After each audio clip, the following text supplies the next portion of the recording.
Yeah, that is it. We are live.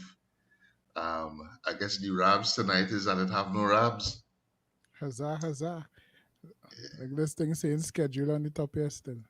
Still saying schedule, Yeah. but this thing Look at saying look we live. look my own like I have a delay or my own now gone and it on 20 seconds already. Yeah, you on COVID time or Yeah, Zan COVID meantime. yeah, yeah, right. So this episode we didn't really have a topic per se um, mapped out. So we say we're gonna kind of keep the floor open and just talk things about food in general. But I mean, it have a couple things happening about the place that we could touch on. Ronaldo's supposed to show up at some point, and if anybody out there who tuning in now want to join the discussion, feel free to let us know in the comments, and I'll post the link. Now this we now just to tell all up front, we not because of the open format, we're not doing any after party. So this is the old talk tonight, right? But we're trying to keep it not too old. We're trying to still kind of talk about food or, you know, Food uh, adjacent. yeah, food adjacent topics. We're not going to get into other things that, the after party might be known for now. And we recording this. So it will have receipts. Yeah. Yeah. So know all yourself before you Yeah, jump yeah. on. Know yourself before you jump in. To thine But, own self be known. hmm Mhm. So, I mean, yeah. Um, Sandwich month was good. I I think enjoy it. yeah, we had a lot of good um information coming out of that, Hmm. and I definitely had a touch on that at some point in time. Some of the things we talk about, Yeah. some of the things, I reached for doubles yet. I hit one. I hit one. We went by Um I went by these chatterbox in Wednesday. Chatterbox. Yeah, chatterbox used to be on Chacon Street. Okay, Yeah, I think there's be on Chacon Street as well. wait now, is that tongue doubles eight? Well, yeah, Oh, but in Arang, what's it say? just come up in Aranguez by the Oh, okay, Savannah. okay, Yeah, okay, yeah. yeah. It's never go two doubles. You know what I mean? But Mm, it is support our boy on our evening kind of scene. yeah. So, thank you for joining us, Ronaldo. Good night, good night. um, yeah, just updating everyone that the forum kind of open-ish. This is the after party, but not the after party. Open table, um, open to discussion, and I hope the chat working and it's not the same issue like the last time where I'm not seeing any updates because I'm not getting any updates in the chat in my chat window right now. I So last thing I seen is from Richie Rich. I inside. nah, I'm not even seeing that. I seeing The last thing is Crystal Q in the haircut. because see, well, I not even seeing those comments. What I do the last time? I'll leave and come back. Yeah. Yeah, I think All so. right, hold on. All right, Blessings, so Crystal. Blessings. I'll be right back. BRB. Mm. Was I drinking by Q? Guinness Clear? Guinness Glen now. White and Sprite Oh, okay. Nice, In a nice, Guinness nice. vessel. Look, Crystal. The COVID, that boy had to conserve the hair on the COVID now. You need to be able to clean easy. I will do that. No, I say no me how much times I grew and cut off hair. Yeah, I know. But I look just at like me. comments. I ain't even sorry. I was butting it up. Yeah, look, I ain't even see who all they Mhm. voting for. Who all they voting for? Life. Bas Dio Pande. Hey, look, Joyous. Joanne. Don't be on me now. Don't be on me. Yeah, now we are, Hey, Joanne, what's going on? Jojo. People noticing, Quincy, people noticing that you know, you come fresh with the cuts now. Yeah, they keep it COVID. Yeah, they keep it COVID. COVID operations. Crystal, this still PG COVID-19. hours. We still in PG hours now. You understand? So you know, you could come with you could come out when you wanna come. You know, is you know, it's whether Just we know. choose to. You know, yeah, and it will have receipts. So yeah. Just know. Hey, Onika, what going on? Hey, Busha, boy. Yeah. So we starting. So where we started? A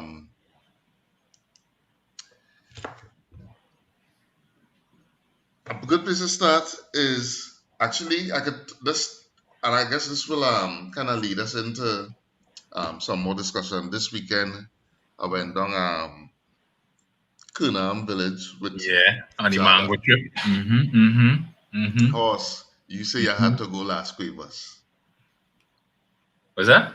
You say you was going last Quavers. Oh, you didn't even offer, nigga, though. You didn't even offer. Ronaldo. You didn't say I was going there. Regardless of what I say I was going there. What? How you end up telling me you was going on the beach this weekend? How that conversation happened? How it start? I don't recall you saying you're going anywhere and me responding saying that. So That's what happened? yes. You don't remember the conversation, so Sometimes I don't.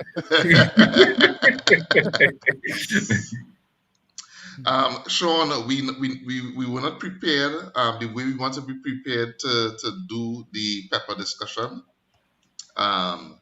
So we will be getting into it, but we have some preparation to some pre-production. Some preparations. Yeah, some preparations. Yeah. Yeah.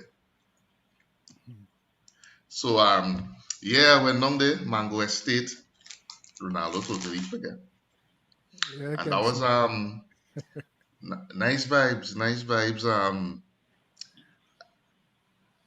And right now it seemed like that's the kind of thing as the more, you know, people see it is the more they're asking for it now. Like, you know, how they could go and do them kind of things now, visit them kind of places, get them kind of experiences. I feel like going forward now, like from now and maybe well into next year, because I mean, as it stands right now, and I know Ronaldo don't want to hear this, if things stay how they are right now, you know, you're not having no carnival next year. That not happening, horse. What not happening? It not No happening at all. No carnival. That's not happening. Why you saying that? Why you gonna say that? Because it had to happen. Why? Well, it had to distribute. But not going to happen though, if things remain as it is now. Well, I don't think things will remain as they are now. Other than I don't think we will have, that's the public in Trinidad by and large will have access to a vaccine at that point. I don't think so. But I think with better controls on the borders, we will be in a position to manage that. I'm not seeing Carnival not happening. Jared, if Carnival will happen, it means that the things I plan to do not happening, Jared, and which is around that time. So you mean you're hopeful that Carnival happens? You hope Carnival Yes, I know it happens. is, but I'm very hopeful at this point. I'm not in a place where I don't think it, where I think it wouldn't happen. It does seem feasible to me, to be quite honest. Carnival, that's a whole, 7-8 months? I don't see us getting a handle on this thing globally. I don't see it. Nah, well, globally is a different story, but I never said Carnival in how it happens now or how it happened this year. Yeah, Carnival that for wasn't a carnival statement, no, that is a general statement. I think globally, people wouldn't have things under control, I don't think, in 6 months. I don't feel I agree. I agree with that. So I think from the perspective of, well, number one, I had to do a little more research, 'cause I'm not as well researched on how much the foreign dollar does play, what the role of the foreign dollar is playing in Carnival itself, right? Mm, Considering that a lot of the fets and things that's be going on even before, and a correct. lot of the activity that's be going on before, like foreigners come in and start attending Mm, feds and playing mass on the Monday and Tuesday. So like plenty of that income and that revenue to start generating like the year before with band launching and all them kind of scene and the whole machine. mm-hmm. So there's that part of the scenario, and that leading in for me to say like can, the statement for me is carnival will happen whether or not, right? Because carnival is not the parade on the streets. Right, Carnival right, is more right. than that, right? Yeah, yeah. Carnival is we rebellion and we expression and that kind of thing. So carnival can happen in a number of different ways that might be dissimilar from what we are accustomed to. That Mm-hmm. might have the potential to generate the same kind of or similar kind of things, like if alcohol and things they sell around that time because of the celebration, it kind of don't matter where the alcohol being consumed, whether it being consumed on the street or it being consumed in a yard or in a village or wherever, that go happen. So for me, the question is more about what carnival go become rather than if carnival have happening or not happening. You know, Right. like what the carnival expression gonna be, what Mm. people gonna do, and how we gonna sync with it, how it gonna affect economy and that kind of thing. The reimagining, I all about reimagining right now. That's how I Yeah, feel. and I agree. I think it wouldn't happen in the same way as it has happened in the last couple of years. Mm-hmm. Um, we may not have as many big events. We most likely not going to have foreigners coming in. With respect to what you're talking about in terms of how much foreign exchanges play, I think when I heard a thing sometime recently, and it people just think it's a huge amount, but it isn't really that huge of an amount in terms of the foreign exchange. The That foreign you exchange. go to hotels and bigger things, but in terms of the small person who does really benefit, the small man who's benefit from the carnival season, I don't think the bulk of the foreign exchanges go to them. Yeah. I want and to and agree. that's one of the things that important for carnival is that wealth distribution. I mean, the fact that the people who don't work 9 to 5s on a regular, that is their season to kind of collect some money to rally through some months or even later into the year, Yeah. A- from and the people who creatives. I and mean create. that is my time. My time Yeah. is Christmas or Carnival. Right. And creatives struggling this year because all of the carnivals they were supposed to go to, in terms of not Set up. just graphics and copywriters like you, but musicians and that kind of stuff. All the carnivals they were supposed to go and fly and go to throughout the year, all of them things they either postponed or cancel. So Mm, all of that, they go be hungry to make a dollar come next year. So mm, I think we would. I was hoping that the C20 would be a good litmus test for what we could do. It's yeah. unfortunate that we kind of in the zone we are now, where things going back up. Um, but I was really hoping that maybe the early stages we would run it without spectators, but coming on to the semis and the final even, we Mm, would be in a position to allow spectators into the stadium. Um, mm, and that would be a good litmus test for what we could accomplish later down in the year with potentially band launches or other yeah. fets and that kind of stuff. That ain't looking that good. Um, but I still do believe that we will have carnival stuff. Caravan had to sell base. They have Yeah. to. It, Angostura have to sell around. I They will think figure out something will something. happen. And you know what? I could take back my statement because it probably wasn't accurate in that carnival will happen, right? Mm, In some form. It just probably mightn't happen in the form that we are we're accustomed to. accustomed to. I agree. Yeah. Because that's what going on right now, like MMA by the island and have fights going on there with no audience and they're streaming everything. I was listening to something on the BBC Mm. today with I forget which football competition going on. I think is you no NBA, sorry, the NBA going on. WNBA, I think WNBA, and the They're living Champions in League these. start back or something. So. Right. And Mm, one of they're talking to one of the players, and she was talking about the experience in that she and her husband is a coach for another team, she on a mm, team, and they living in bubbles, they calling them. So mm, like a hotel will be a bubble, and you mm, have your close group that you're moving around with, and that's staying in one kind of zone mm, to limit contact and thing and whatever. And she in one bubble and her husband in another bubble, and mm. they're talking about how that working out and that kind of scene. And from that perspective, uh, honestly, listening to it, I was like, all right, well, like that, it possible for people to still conduct certain events and certain things with the right kind of protocol that will limit spread and be mindful of the thing now. You Yeah. say that, right? Mm. You say that, and I immediately think that could be the gasoline on the fire that is the classism that exists in Carnival. Well, not just in, That not could just be, in oh, so you see Carnival, that while you talk about the NBA and the bubbles, and then I see it how, because I know that's like, yeah, you're heading there now. It already started unfold in my mind, like if we had to implement something like that for Carnival, that will be, you see how the soca drum was a rope on steroids? There's gonna be the soca drum, you take it and you attach some apparatus and you blast it into the galaxy. You understand? well, And paint it orbit. You well, you look, you you what, listen to Camp too what much. You you're want to saying, a dome.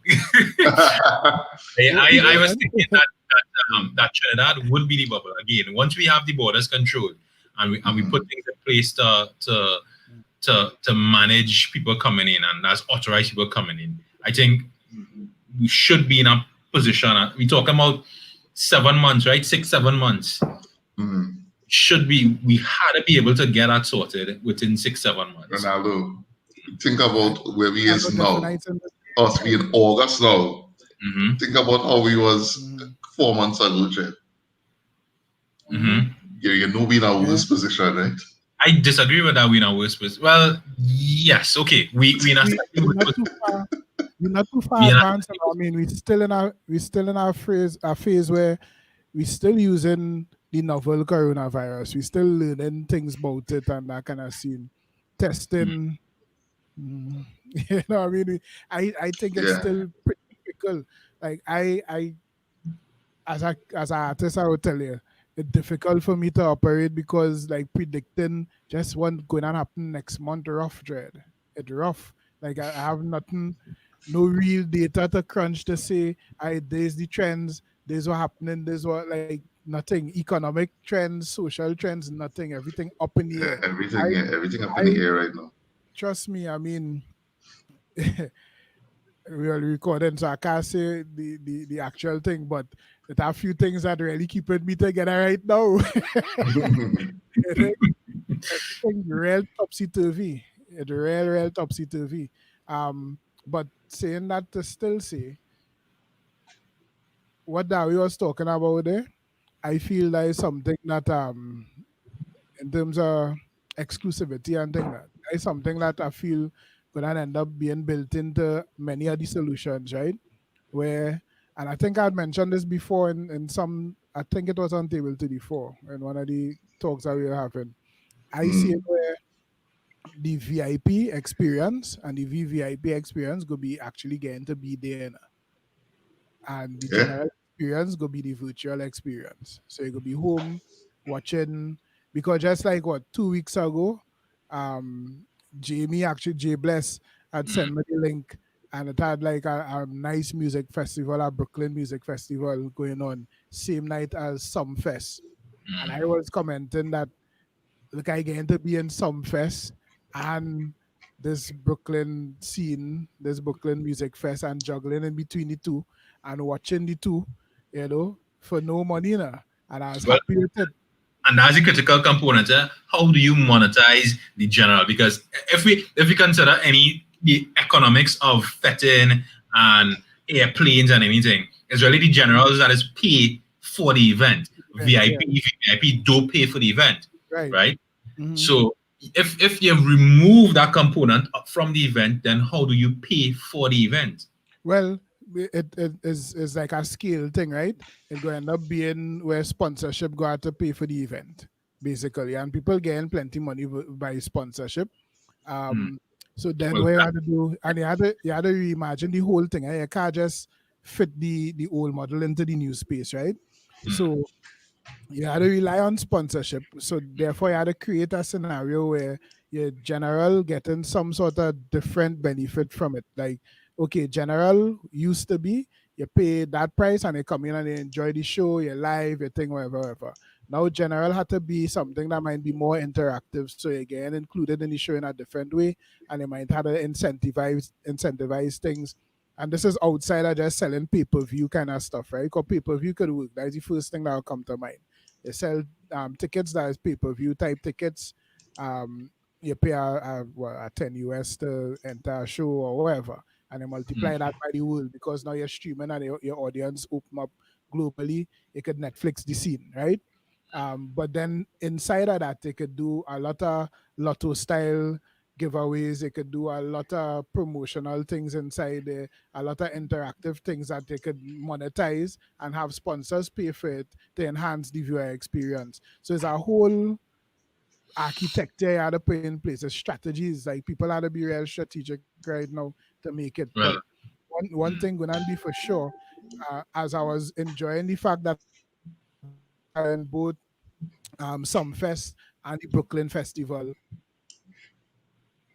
I was also very cognizant of the fact that Sizzler was performing to a crowd, right, or to an audience of some sort, and it have the benefit of still getting that live experience that I'm sure a lot of people will be willing to spend top dollar to come in and pay for. So even in the conversation that I'm saying here, sponsors might do it. Sponsors might even the concept of what a sponsor is might change because a sponsor might be a VIP or a VVIP who come in there for a very, very premium 5-star kind of experience that have dining and this and that. Going to a concert might just be a whole different thing altogether.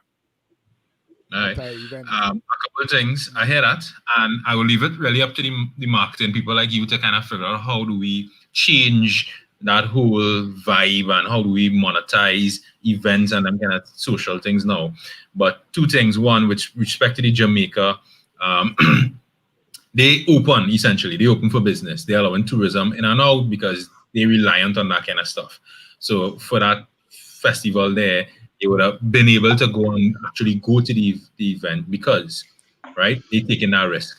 Um, with respect to the sponsorship, the good part of the sponsorship as it stands, well, I can't say no. Previously, so a Carnival, whoever would have sponsor, they would have make sure that they earn money back from the event by either if they sponsor, they have premium access to the bar, their bar is a big bar, whatever. You know, they showcase in the event in a huge way. And again, they do get something from sales at the event. With that thing going virtual, Jed, I ain't drinking no carib. I don't care how much carib sponsor I drink in my left. I mean, if I go to a fete and the carib is all out there, I go buy the stag. But if I home, me and buy no stag to come and attend your virtual thing. So that way of Well, monetize thing for the sponsors, that will drive for well, sure. remember you still have vehicles and mechanism like proof of purchase, pay to access kind of things, right? Where you could do a limited I buy supply a of six pack and then you're yeah, coming on that. you Okay. buy a 6-pack and scan this for a Mm, chance to get a free ticket, or mm, buy a 6-pack and scan this to be part of the virtual audience. mm, It have things that you could do to still tie in sales. mm. It always have a way to do it. And I say, ole go figure them thing out. Me, I don't see them kind of. But yo, it could take some doing. It not impossible, but like I say, right now, the real challenge is trying to just stay grounded enough to see some sort of stability that they Mm, could start planning things on and projecting. 'Cause I mean, that is how we does live. Everybody that doing this thing for real in terms of marketing and communication and thing need to be trying to stay a step ahead of what is going on, right? And right now it hard because a step ahead it had no ground there. Like a step ahead is quicksand. Boy. You think? It's like each step is stepping off a cliff. Yeah, yeah, it's the Yeah, cliff. It's the yeah. cliff. And you know what? Is it mightn't be a cliff, you know. It might Mm, just be that the fog rail thick right there so you can't see the ground. And right. if you don't know how deep it might be a step down, it might be a cliff, it might be solid road, but you just don't know. So the smart thing to do is not take the step there, you know, Yeah, and try and yeah, clear the smoke. Yeah, yeah. it's a scene. It's a real scene. But the other part of that is, even from the perspective of, monetizing it in a different way, Mm-hmm. the hit that come into the economy, and we didn't feel it yet. I mean, we still had, I don't think the government really did a whole lot in terms of social Mm-hmm. um, assistance. They've claimed to. Um, I don't know. I haven't interfaced with enough people to see how that directly impacted the people who needed it most. Yeah. Um, but the current prime minister, because we don't know what will happen in a 2 weeks, Boom. uh, has claimed that the country don't have money to do that again. So we can't survive, or we can't, not that we can't survive, we will survive regardless of, but we can't pay people during another lockdown. So behave well yourself, right? Mm-hmm. But if we can't pay people during another lockdown, and again, we ain't see the economic bottom of things that have been in the train for a while. Because it's not, this is compounding on things that was already coming, Mm-hmm. right? We had oil and gas basically down to nothing. We are to a point where we're importing gas and stuff now. Yeah. We to a point where we know the currency isn't is what's the term I'm looking for, boy? Overvalued, right? As compared to the US, we don't have proper currency controls in place. Um, we know if UNC come in, what's going to happen. I dread in it. If that happen, I dread in it. Um, so yeah, people go and take such a economic hit over the next couple of months. Yeah. People are already out of jobs. People are going to continue to fall out of jobs. So come Carnival next year, it will really be a position where again the events is be paid for by the masses, us, the general public, who working an average or earning an average living. We are really who does pay for the Carnival fest, and more so, like the youths are fine. Yeah, I mean, we kind of on the out of Carnival fest. We only our last lap.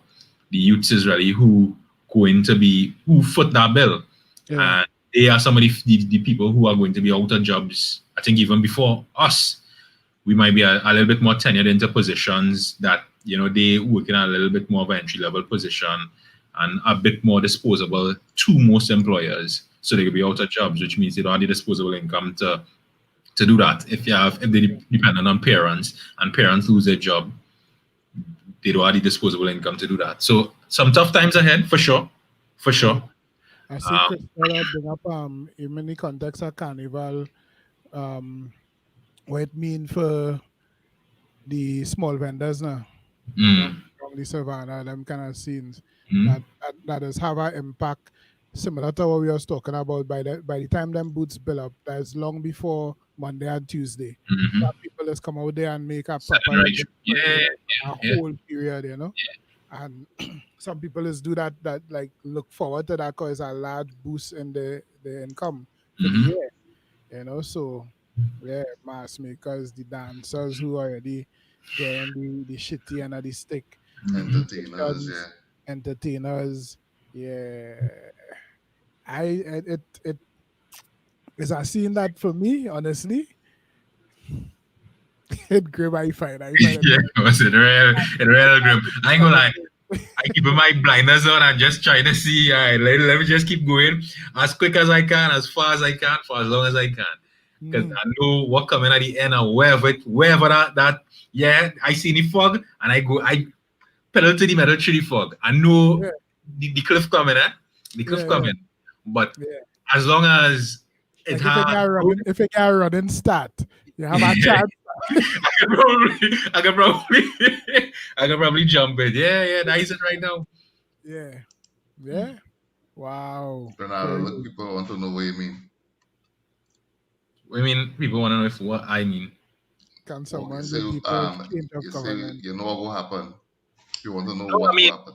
I mean, I have so I have a copy. I got a copy yesterday. But Manifesto? I think the manifesto, the UNT manifesto. I haven't gone through all of them. I went through this fella Alexander, Philip Alexander, and he rubbish. That Mm, pissed me off.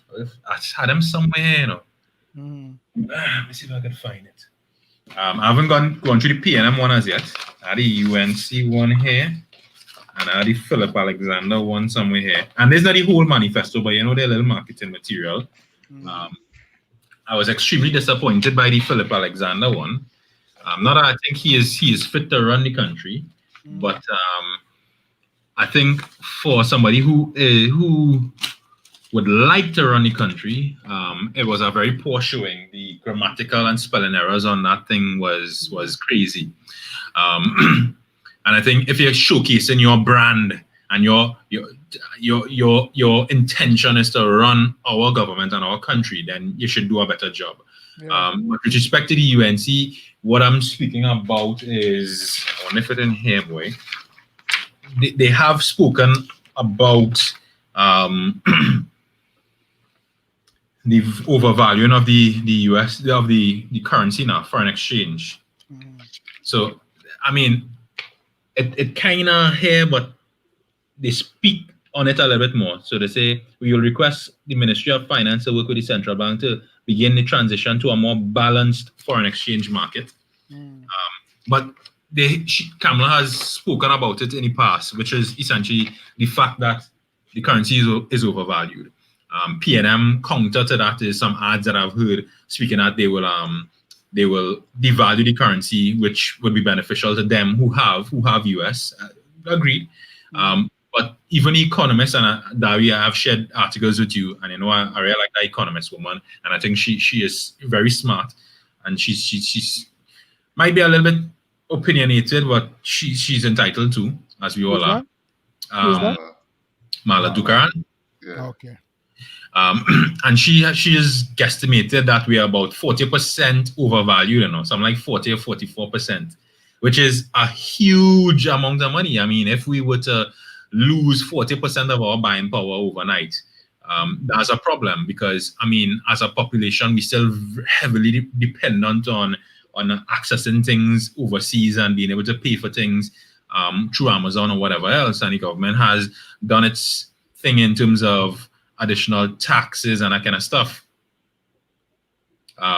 But yeah, I don't really want to be in a position where we kind of wipe out a significant chunk of our buying power as it relates to purchasing things from the US. Because again, we're in a position where the majority of what we do, we import from food, goes straight back. Yeah. So it would mean that all of those things would become a lot more difficult to acquire. The prices locally may raise significantly. Our incomes aren't going to raise any short term. Mm, And it was scary. I went to Ramesh and Lila in Ikwese with my mom. I don't usually go there, but I mm. went to Ramesh and Lila in Ikwese last weekend. And that place looking worse than some parlors I've been in recently. Like, It's Scanty Shelf. yo, Scanty Oh, Shop. Serious. Look, I mean, you can't get. I can't call names, Mm, but groceries I going to, mm. they read the thing the shelves. So what they do is spreading out the goods now, Correct. They're spreading so out, that but it they only don't have like look so one like the or shelves don't look bare. yeah, and they have one or maybe two brands, and it's not the brands that we usually see. So you don't see Yeah, the kind of upmarket brands. You would see cheaper yeah, brands that we're not accustomed to seeing.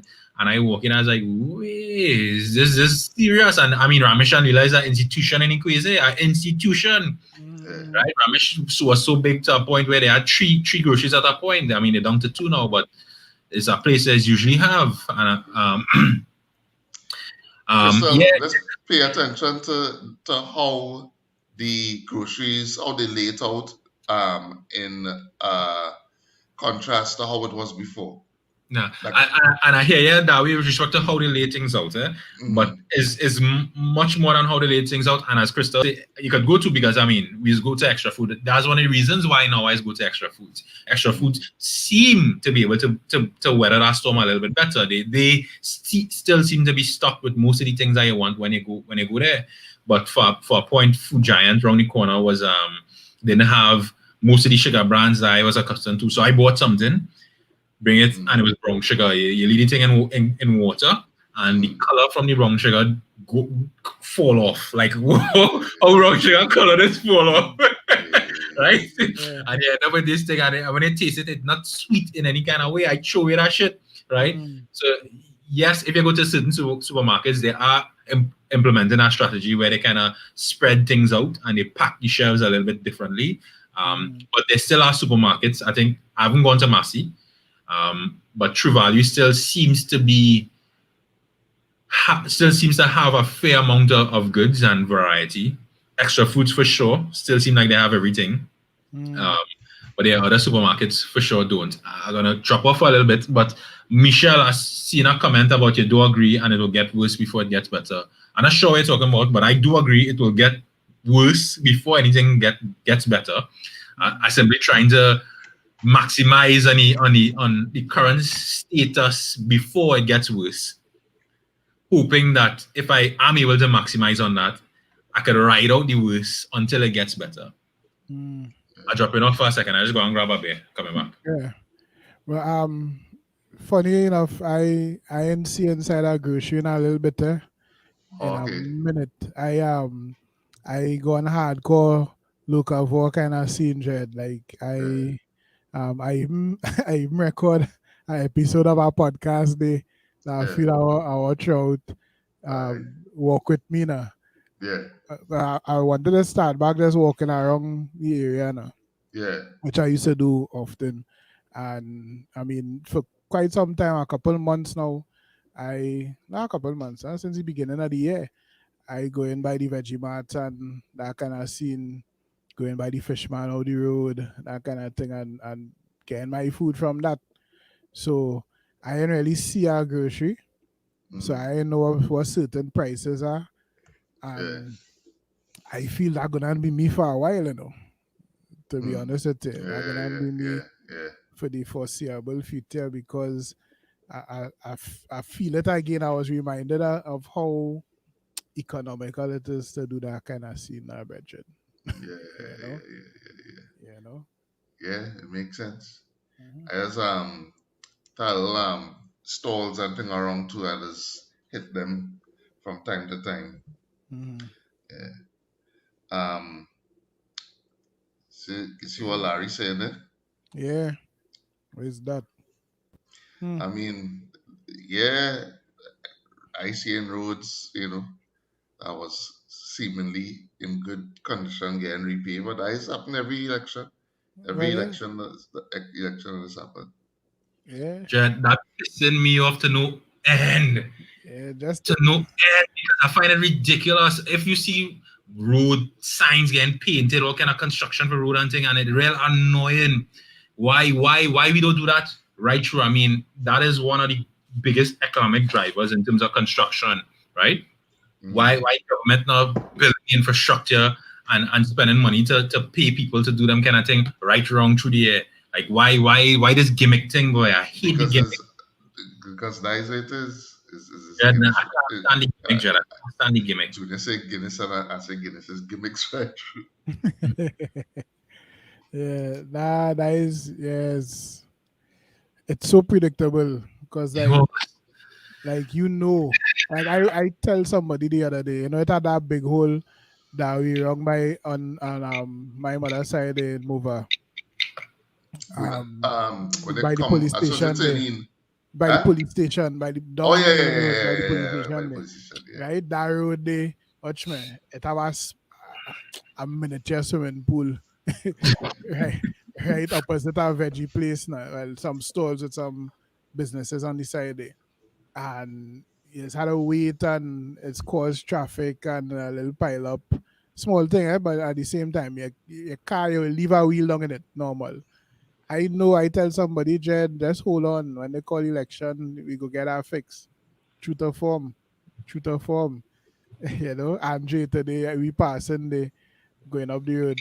And he say, hey, the road get paved, but I say, but I sure that dog. That is a given.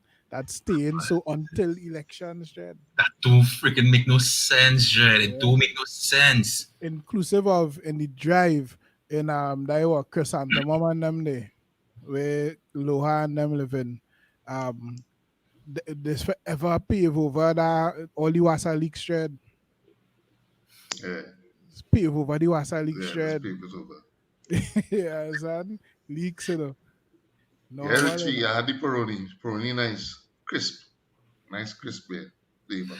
Michelle, I ain't understanding your comment that people who struggling from March to November will find money for carnival year over year. That is that is madness, and that perpetrated by banks and financial institutions giving loans to people for, loans. which they shouldn't, because then people, well, one, you should never borrow money to do things like vacation and them kind of thing. Yeah, them things supposed to come from money you put aside your budget and you save for them things, right? You're not supposed to take loan to go on a vacation and buy no carnival costume and all that. That's bullshit, right? But you see this thing with financial institutions giving people loans when just for giving people loans sake and making things real easy. You see Island Finance and them kind of people. That is a problem that we keep pushing along. The fact that men could go in and buy a brand new car with nothing down for 7 years, and they don't understand how much that costing, because they're not running the numbers for the entire 7 years and seeing that they're paying so much more than the original cost of the car. Money that they can't afford, on insurance and because correct, they ain't considering all that. The car devalued. When those people out of work next year and over the next 2 years, and people start defaulting on them loans. It's predatory banking. Predatory. Yeah, and they make the millions for years, hand over fist for years. And then when shit hit the fan, they're good, they still could be good. Is our catch. That's why when they are announced that they're giving out loans to small businesses and things as a kind of response to the whole COVID thing, I was like, that is not in the interest of businesses. That is in the interest of the banks. And right now, I think and you know me, I always on the side of everything mash up, right? And even the things that they're doing now that they say supposed to help progress things is things to make it even worse. Jed, what we really need right now is people to really come up with solutions that are not based on pure self-interest and greed. Jed. That's not going to happen in capitalism, Horse, and you know that. I mean, capitalism all about that's why we will keep going further to chaos, Jed. Because the country right now really need, solutions that it for the common good now and for everybody. But if the things that the continue to push, the ideas that they continue to push, and the solutions that they come up with is, the masking it as something for the good of the businesses and small businesses and things, but it's really for the further profits of the banks who already, making money, as I say, hand over fist for ages. Then it go and get worse, as Michelle or Marsha said. Michelle, it'll just get worse. It'll get worse. Yeah, I used to marvel at the fact that for years now we complaining that we don't have access to foreign exchange. I ain't had no court close, so I wouldn't say what I was just about to say. But certain businessmen blaming the lack of foreign exchange for why the business failing and all kind of shit. But yet still, we importing cars. I mean, we don't make no cars here, so we have to pay US for cars. Even if you're buying a foreign used car, you have to pay US for cars, right? And we importing cars like crazy. Hackers line up all over, sit down there, baking in the sun, and people just buying cars. How? Yeah, I couldn't fathom doing that in these times. Mm. Yeah, It's ridiculous, Dread. But we have some hurt to come. We have some hurt. Yeah, yeah, yeah. yeah. We have some hurt. It painful. It Guys, painful. It painful for me right now. huh? Yeah, right now it painful for me. Real painful. But you know what? Whatever. You do it. You do this thing. Things gonna get real, It go down get grimy. It go down real get grimy, grimy. Not get grimy. But you sticky. know what has come with, right? Yep. Crime. Crime, escalation of crime, the works. When Mental health issues. people had no choice but to go and hustle, COVID go and get worse. Mm-hmm. Yeah. Yeah. Yeah. The pressures are like I coming through the crazy the other day and I see a man in our drawers like just kinda tripping out Mm, and yeah, I expect to see more of that, you know. Not yeah. everybody could take the stress just so. Yeah. Also, when money started to get more scarce and people can't afford the medication and them kind of thing, Mm. it have so much things, Dread. So much things. Somebody was John, we don't need that kind of negativity. God, man. Oh, gosh, pick one struggle now, man. Oh, God, pick one struggle now. somebody was Goodness. that there are some Venezuelans working where they're working who kind of talk to them and say, I can't remember what this forum, but I think how they're seeing Venezuela and what going on in Trinidad right now. No? They're seeing it coming. Yeah. They're looking at the pattern as to what they went through Mhm. Mm-hmm. and it coming. And this is why I don't understand it. Everybody, very few people, well, at least in YC, in the conversations in the public domain, let me say, still centered on the same ridiculous conversations. And I mean, no disrespect to we parents and thing, you understand? But as I say, the same ridiculous conversations that was happening back in we parents' times, young people just regurgitating the same nonsense shit. And it beyond me how we have this amount of so much information available out here that you could inform yourself beyond the limits of this two-party system and the tribal politics and the mudslinging and the nonsense. And it's like, no, the discussions just not happening on a level that sensible. And then everybody who not, if they're not talking about race, is this kind of romanticizing the PNM, you know, Mm-hmm. and then who talking about who does look best and who are attractive and Uncle Keith and Ting and but nobody actually talking about things that affecting People people. and And and you know what? and yeah. I had a probably trying not to be, you know, how I would normally be on this right of people, but Jed, it seems like people just really do care. People really Yeah. do really care about what's going to happen to the country. I think people cool enough with the rest of the country could go to shit as long as I cool. Us, but that's a huge issue. Like I said, so people let's talk about the coup being like a turning point in our society. Mm, mm, For me, when I look pre-coup and post-coup, there's one thing that stands out to me, which is the lack of community dread. Like before the coup, I still think there was a level of community where You could go by a neighbor where you felt safe going by a neighbor, where my parents felt safe having us, walk on and go by the neighbors and play and whatever and whatever.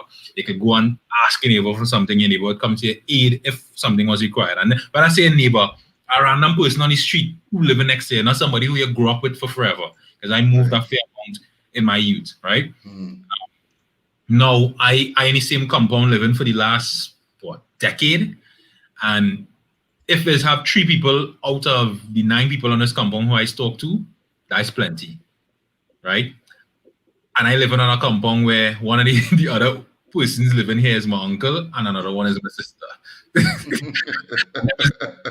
Who I talk to.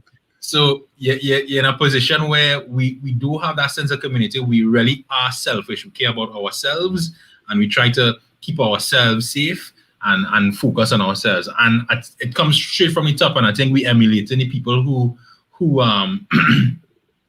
who run things, both the government and organizations. But you know what, Ronaldo? You know what? You say something there, and it make me think of something, Jed. I don't think that community change for everybody in Trinidad and Tobago. I think community change for people like you, people like me, people like Quincy. When I was growing up, and you probably know, you probably because you grew up in a similar area, and Quincy, you gonna know this about Mover. Nobody had a wall house. Everybody yard used to think into the next person yard. And if the most people what might do is pop like a hedge now, with some kind of thing, right? But when they go down and play pitch, it had a yard was a pitch yard. You understand? And they could have just walk into the person yard and play pitch because this is the pitch turf. You understand? You can't tell me don't play pitch here. This we yard. You understand? This is not your yard now. And then I don't know how it was for Plover, but in the drive, that started to change. People started to pop thing, and it was so because it's not that people wanted it so. It was that kind of housing that the government had set up. It was NHA at them times, and the neighborhood was designed like that. It was just house now, and they do it in Maloney too. When they had set up Maloney, initially set up Maloney, and this next place, Santa Rosa and thing. You remember when Santa Rosa Heights had not get built? It wasn't no wall and thing. It was just house. And you see it in other developments too. They don't usually pop wall. They'll just pull up the house. And you had to do that on your own after. Now. So for a huge portion of my childhood, the neighborhood was such that it was open. And then as soon as people started to pop wall and fence and gate, that changed it. But I want to believe that for other neighborhoods, that would have been, I guess, more on the upper middle thing, like the PT valleys, them kind of areas. Certain areas that was always like pretty well to do or for the upper middle class. They might not have had that kind of experience that we had in terms of community. Well, We just I would living closer agree. to what they always do. I would agree with you that like we come up with a real sense of community and that kind of thing, but we had Mm, wall and thing right by mm. us Okay. because it's people Well, that build. Plover Gardens was always, it was Yeah, always, yeah, yeah. keep maintain that Yeah, yeah, yeah. kind of blink. Plover Gardens was like the west of Moa. Yeah, Yeah, kind the of Beverly blink that Hills way. side. The Beverly, But the Beverly Hills uh, of Moa. it's people that build the spots and thing, right? So they buy the land and build and things. So part of Mm. that was you block off there's your lot now, you Yeah, know. yeah. So from that, I mean, everybody then started tall wall and thing, but you mark your borders, so there's your border, and then you buy your blocks and you build piece, right? But it didn't affect the idea of community, right? In that, I mean, that it would be partly because when they experience move on, the whole is Mm. yeah. So I understand the idea. Just is a place, is a space. You don't have divisions between and that kind of thing. But also, what it create was that culture of yeah, joint living. You're going by people. like being by our brethren, Lyman thing. I used to come across by all the thing. We buy that we go on, so we go on the dirties, we go on here, we go on here, and everybody have the different culture and they learn it and it's part of it. So it's part of a bigger thing. It had that, right? And I saying all that to say, I think it's more a mindset thing than the physicality of the situation. It's more a Right. mindset, and we was in a place that we were more. I think the best way to express it is we was more Trinidad and Tobago than The state. anything else than the states. You know what I mean? But We was more but that. you know what? As you say that, Mm, now it's seeming like it could. I mean, it definitely can't be just one thing. But mm, then back then we only had two TV stations. You right. had to go out. You had to go outside. You Yeah. understand? You, TV used to sign TV off at signing that off. point. TV Yeah. signing off. So you had to go outside. You had to Mm, play thing. But now when you have cable, and then even having like video games and things like Jed, I mm, remember when my father buy a Atari, it was a big thing. It was a huge deal. mm, So, and I mean, yeah, for that Christmas, we play Atari till, we hand was Just blister. bleed. You understand? But after you get bored, you understand? After mm. that, it's like, nah, Yeah. I still want to go Atari, outside yeah, because, Atari didn't do it. Atari yeah, didn't do it. Atari, video games couldn't do it. Even Yeah. TV did. Even watching a movie watching a Mm, movie back in the day. How often you just sit down and watch a popular movie by yourself? Everybody mm, had a video, like we said, everybody get VCR or whatever, or mm. Betamax, right? It was, I don't know if all you used to do this, but we used to have a line. And Yeah, of everybody course. come and all your Yeah, partners come, thing, and your mother go pop popcorn and thing. yeah, yeah. Yeah, and you get Or some you buy snacks pizza. yeah, buy a Yeah, pizza. And you we sit buy a down, we pizza. watch Beat Street, you Yeah, understand? Or yeah, E.T. or whatever the case may be there, you sit yeah. down and you watch them thing now. I could say Yeah, my house was the video lime house. Like, yeah, yeah, we used to facilitate them kind of limes. yeah. Yeah, they. But and So it's yeah, it was. all them thing would have impact on the social interaction I had then. Mm, And I think well, I mean, people that live real, everybody insular now, everybody, inside. yeah, inside the as Ronaldo says, the sense of community it changed, and again, the definitely drugs and thing change more. Mm, Thing like drug block and thing. mm, Because think about it, back in the day, a drug block was, I mean, yes, you're living mover, but that was not a common thing, Jed. A drug mm, block was not a common thing. mm. Well, And then you know where there was, and it didn't have many.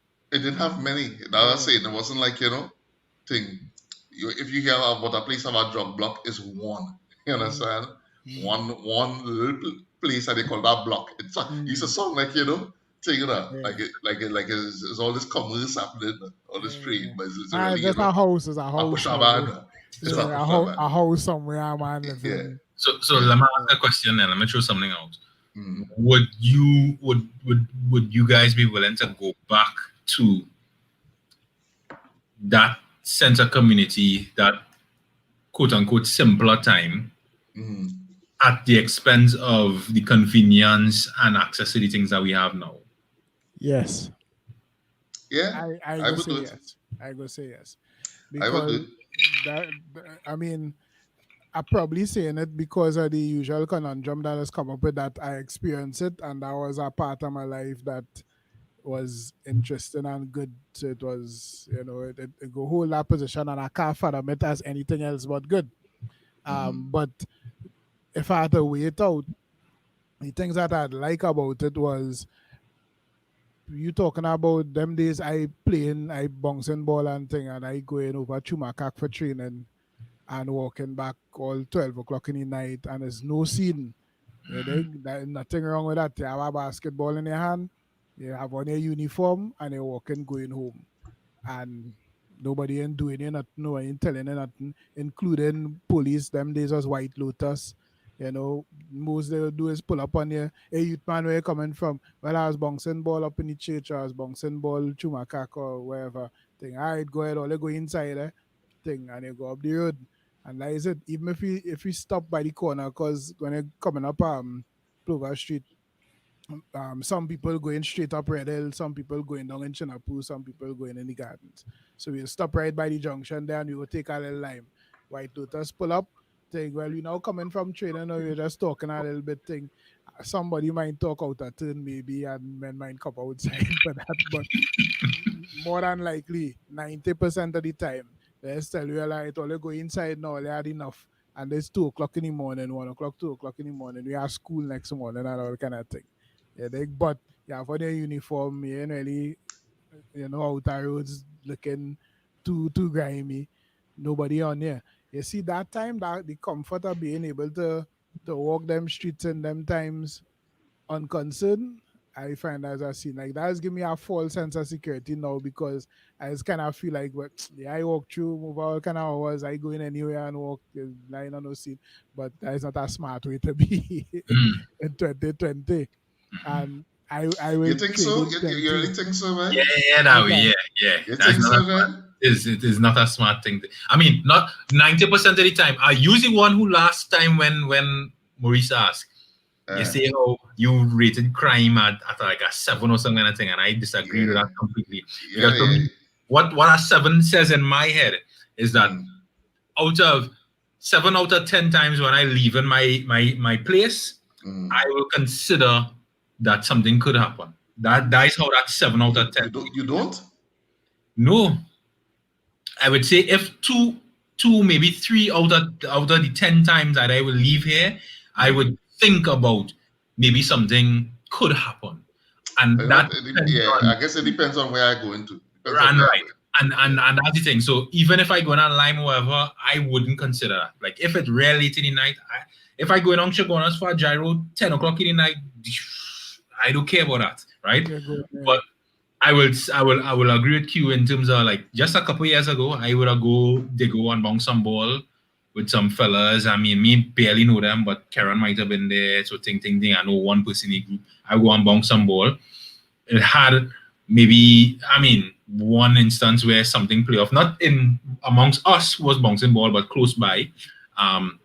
But yeah, now a few years later, I'm talking about 3-4 years later, I wouldn't feel comfortable going in a random community center in Digo or wherever to bounce ball and sweat with people. Not even because I think something would come there, but us as individuals, as the people who bouncing ball, as adults, as grown-ass men, if we have an issue with somebody on that court, don't know how to deal with that issue properly. Like, I could see them thing escalating into things that it don't need to be much more readily now than a couple years ago.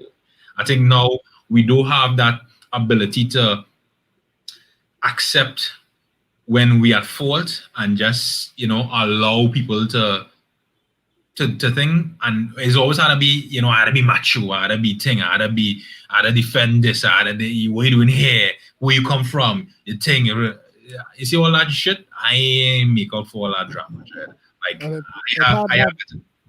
it had that, but it also, I think it also very significant of the apparatus you have access to these days to be able to execute your correct. You understand? Back in the day, you ain't see no god and thing just so. Yeah, gun was not a common thing. That wasn't common. I think for me, a big turning point in my flexibility in terms of randomly going out online was what opposite. Oh gosh, on the avenue there by the square, this place that I don't think they are wrong no more. Za and opposite Za. Right. Where's that place? Coco Lounge. Right. Lyman and Coco Lounge on Friday, and some fellas getting some kind of argument. I think it's either from where Zai is, I can't remember what the name of that bar, whoever it is, or from Coco Lounge. Yeah. Come outside in the corner there. And I went back to the van to drop. I had my camera back in them days. I was with my camera in Coco Lounge. Decided, all right, cool, I ain't shooting no more. I'll go and drop my camera in the car and come back and lime. And walking back into Coco Lounge, gunshots. Because two fellas had a little argument there, and one of them say, well, I'm coming back for you, and come back and kill the man. Like, really over it was some shippiness. So I had to run back to the car, call my friends inside and say, yo, just had a shooting like get out of here. I think after that, I was a little less easy, kind of just liming randomly. I mean, that shock way off after a few weeks or months, but it still is very, I'm still always very mindful that, yeah, it have people with guns out here who get offended by the slightest shit and decide that they go and take a life for no good reason, right? Like for no good reason.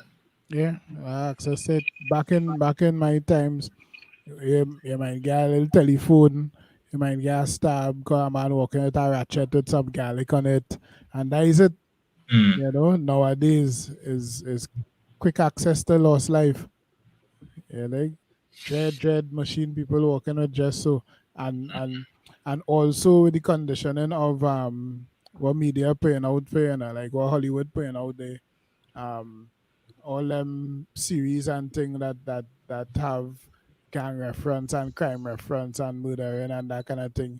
We desensitize as entertainment, yes, but we cannot desensitize to that kind of scene enough so that somebody with the relevant thinking could be encouraged to move towards that much easier now, you know, in our now times. And they had So the yeah, papers that doing their part in sensationalizing, not just sensationalizing, but everyday drumming, murder all over the front pages, splashing murder because it go sell papers. to sell Mm, papers. You yeah. understand? So Well, you so watching that and you could be thinking, yeah, I could be doing things to get on the front page. mm, You I understand? see. I see Jamie talking about, Privilege. yeah. Yeah, I see that come up on YouTube here on my phone just to see the comments a little bit earlier because I have a little Mm, delay. I think we all delayed on the comments. Yeah, I'd be dealing on the yeah. comments. And I wanted to address it, and I think we should address it. And I Mm, agree that we are privileged, no doubt. I think we've addressed that in previous shows. But in addition to yes, one, we are privileged. Two, I do think we've worked for the privilege that we have in some instance as well. So yes, we are privileged. There are lots of people right now who really can't find a way. Through no fault of theirs, they really can't find a way. Um, Somebody mentioned previously financial literacy. I think is one of the things that, by and large, as a community, as a population, we don't have. I think that's one of the things that I like to touch everybody who I interface with a few, you know, tips and pointers with respect to financial literacy because it's something that I think is extremely important and wasn't always this way. I wasn't always, mindful of how I earn and what I do with it, and definitely nowhere close to where I need to be. I have friends who have been really impressed by what they've been able to do and achieve. But I do try to influence people to look at whatever they earn, right? And take care of their finances and their financial health. And I do think that I do think that I have earned the privileges that I have a little bit. With everybody, is Trinidad and is whatever, and who you know and who give you a hand and all that kind of stuff does help. But without putting in the effort, be it to go and study or to work the hours that, but we could attest the hours we had to work at some points to earn that experience to actually get access to the jobs and stuff that I have now. I wouldn't have what I have now. So yes, I do admit that we are privileged. I am privileged, but I think a fair amount of that I have earned by sweat and effort. Yeah. Which is fine. I mean, I don't ever downplay privilege, and I probably just don't call it that, to be honest, because I don't know if that is the most accurate way to describe it. For similar reasons, like when I hear what my parents, for example, and the reason I can't fathom like not just answering with yes to anything my mother or father, well, father when he was here, would say and suggest and tell me do, like the answer will always be yes, short of, maybe terminating my own life or something. Then I might ask why before I do it. It's because what they sacrifice and what they do and what they put in place to make certain things possible, like some dread sacrifices. And yeah, real dread. And I mean, it's like things that I take and apply to me and just try to sustain and continue doing it. More so in tribute to them, right? Um, but then at the end of the day, who feels it knows, eh? And I for one think, despite some of the things I might have access to that I know other people might not have that foundation to build on to grow up, and I'm thankful for it, and I don't ever, put it to the side. Still who being who I am, is it's still difficult to see them kind of things as real privilege, like real, like, in the true sense of the word. They don't seem like privilege to me. Privilege is when you could come up with an idea and you could implement it and it go run and you get funding for it and thing, and that, to me, that is when you're in the realm of privilege. It don't really work so, you know. Um, I mean, it's not that is the only benchmark, but it's just difficult in my position to see it as true privilege. But I'm thankful for certain things I was afforded to me. I'll say that for sure. Yeah. I mean, obviously, it relative, It is you know, relative. from our perspective, looking at, other, if you want to call it, sectors, Mm. society would look like that. But I mean, there are people who, I guess, would have been worse off, might would look and say, well, yeah, well, they're privileged. And I mean, yeah, I mean, to be able to, be on the internet discussing issues and that kind of thing, Yeah, from the comfort of your home, it's yeah. a privilege. Of a home, yeah. Yeah, yeah, it's a privilege. So Hmm. yeah. Yeah. Somewhat. Mm-hmm. Somewhat. Yeah, Crowbar is the name. Michelle now say Crowbar there. Somebody else Yeah. posted, yeah, I'm trying to keep up with these comments here. Mm-hmm.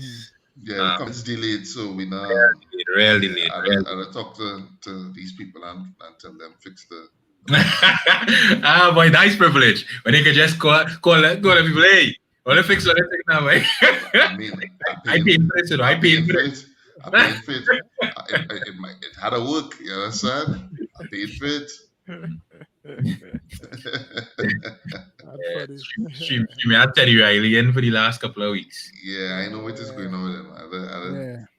find They out should, what it they is. should never increase to 10 people. They should have keep it at 6 and Yeah, son. Yeah, Yeah, yeah, maybe they're comments like on time.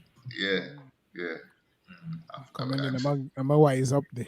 Mm. Yeah. Yeah, but Yeah, oh, yeah, life, Red. I ain't gonna lie. yeah, Life is a hell of a thing, yes? A hell of a thing. Hell yeah, of yeah. mm. It you know, and this whole, I mean, what it, and remember we was talking about it the other day. I tell you, before I used to think about it differently, but now as I look at the whole crime situation and think, like Jed, I really cannot disassociate crime from inequality, Jed. Mm. I try looking at it through, different lens and thing, and it's like the two inseparable, Jed. I could counter that argument by simply saying you're Mm, looking at one type of crime or one set of crime. But if we really look at the crime, the proper crime that is happening in the world, it had nothing to do with access to inequality, horse, because the no, biggest criminals, The biggest Yeah. criminals is those with it. The biggest Yeah, criminals. but that is how they just get. They just get by denying people access. You understand? So that is it. That is exactly it. They could create in the conditions Hmm. that cause them crime. So that is it. Crime. Huh? By committing crime. Yeah, the creating crime by committing crime. Yeah, But yeah, what getting at is yeah, the start of it is inequality. The crime yeah. creates the inequality, which in turn feeds into more crime. But if you think about it, it's still inequality, whether it is the result of the inequality or creating the inequality in the first place. Whether it's your starting point or your end point. You Mm, understand? You're going around a circle of inequality. Whether it okay. is the people created it or the outcome of it at the end, which is the crime. You Mm. understand? At the core The of, motivation or the catalyst. yeah, is inequality. Shit. So And so mm, yeah. so if everybody had access to the same things, crime would, I wouldn't say wouldn't exist because it will exist regardless of, but hmm would be diminished. Yeah, definitely. So Definitely. okay, so then if we look at societies where that is a bit more the case, hmm because we have, I mean, you have two parallels. You have societies with, so okay, no, let me rephrase the question. The question then Uh, is it inequality within the society or inequality within with between societies? I Let think me uh, yeah, I think it will start with within the society. I think okay. that is where it will start. So if we look at inequality within society, right? hmm Hmm. We have us with our capitalist system. So if you look at communism and socialism by and large, or even hmm capitalism, hmm that is a bit better managed, where we have less inequality, hmm do we have crime? So let's say It let's is. consider It are real good. It have plenty good examples of it working okay, yeah.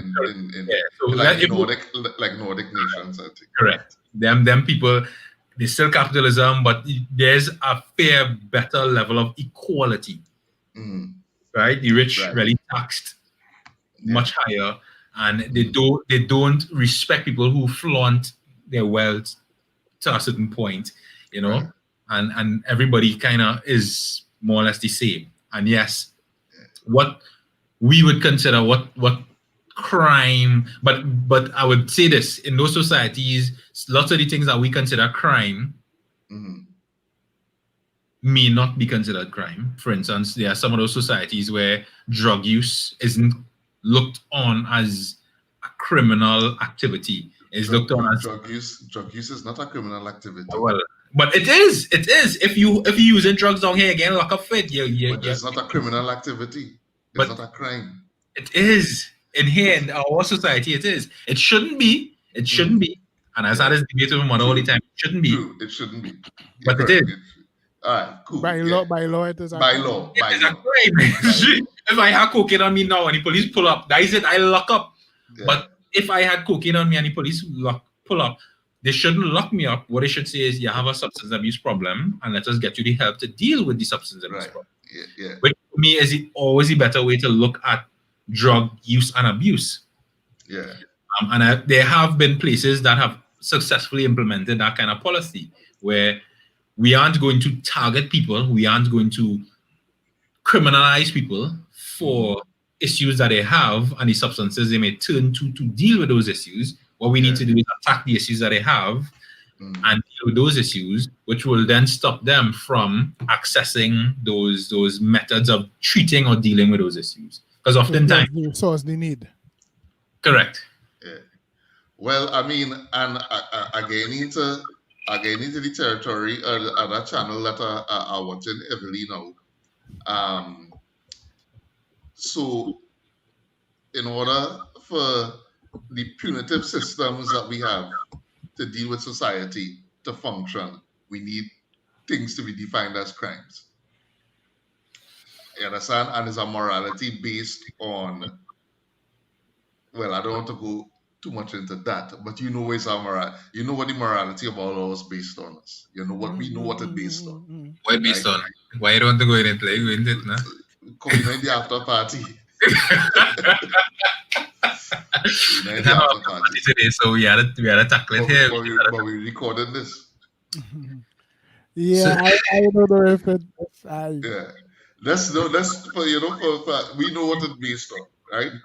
And if anybody want to know, they can message me. I don't know. Message me and tell me what based on. I could be the one who I don't mind putting it out there.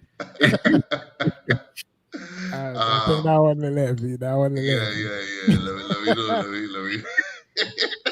And you trip for our arms. You know, right? Yeah. But our the morality that our laws based on is is from a certain place. And the way that morality or immorality is dealt with, even from that perspective, and it's just a reflection of the same thing. It's punitive, you understand? So anytime you transgress to whatever we prescribe as the way to live, you will be punished. So that could only be, and let me put it out there. That had to be religion and Christianity. And men shut up, right? We'll be back after these messages. Don't change that channel with me, right? I really had to wish you explain that to them, because I just had these arguments with my mom. I shouldn't say arguments. Arguments is the wrong word. I just had these discussions with my mother all the time, right? Because my mother's a Jehovah's Witness. I grew up as a Jehovah's Witness. Right. And religion to me is the worst thing man ever invent. Ever. Okay. We deleted this, right? We deleted this. Why? Because the only religion we need out the bag now. The only religion we need in this world is love, right? The only religion we need is love, right? Because religion is just another one of those things that separates us into these distinct groups, right? Politics, religion, class, all these. You see, once we start separating humans and saying you here and I here, we will always have problems. We need to find, as a human race, some way to say, hey, we are all human. We all have our challenges and our issues, but we are all human. Right. See, once we start to classify people and put people in these groups, all hell go and break loose. Right. Well, the thing is, right, and the discussion broader, we will always find ways of classifying or breaking us into groups, And you know what? Let me just say that. Let me just say always. We have always. Understand? No, we don't have to. And the world could move towards a consciousness that really sees the human race as one thing, which it is, right? But I mean, and then we get further into the discussion, and I will be going further than you here, that the reason why we do these things is based on the behaviors of other, if you want to call it, societies that are close to us. And it's not something we come up with. We didn't come up with. Yes, we come up with classism, you understand? But forming tribes, forming groups, forming social groups, it's not, humans didn't come up with that. That's not a human thing. All other primates just do it. The exact same thing. This is just our version of it. You understand? All right. Tim, well, it didn't show up yet, but Tim have a comment here on thing about if you kill somebody, that's immoral. Leave religion out of it, it's still immoral. I want to say to that. I saw actually see it, and I was gonna bring it back up here, but you go in on it. I say to that no. I'll tell you why I say no to that. I think there are circumstances where you should be allowed to kill somebody.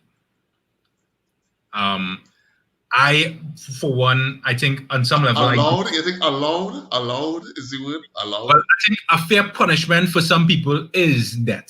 I think a fair punishment for some people is death, and I ain't talking about a random walk up to somebody and shoot them for no reason, or you're robbing them or whatever and you kill them. But I think,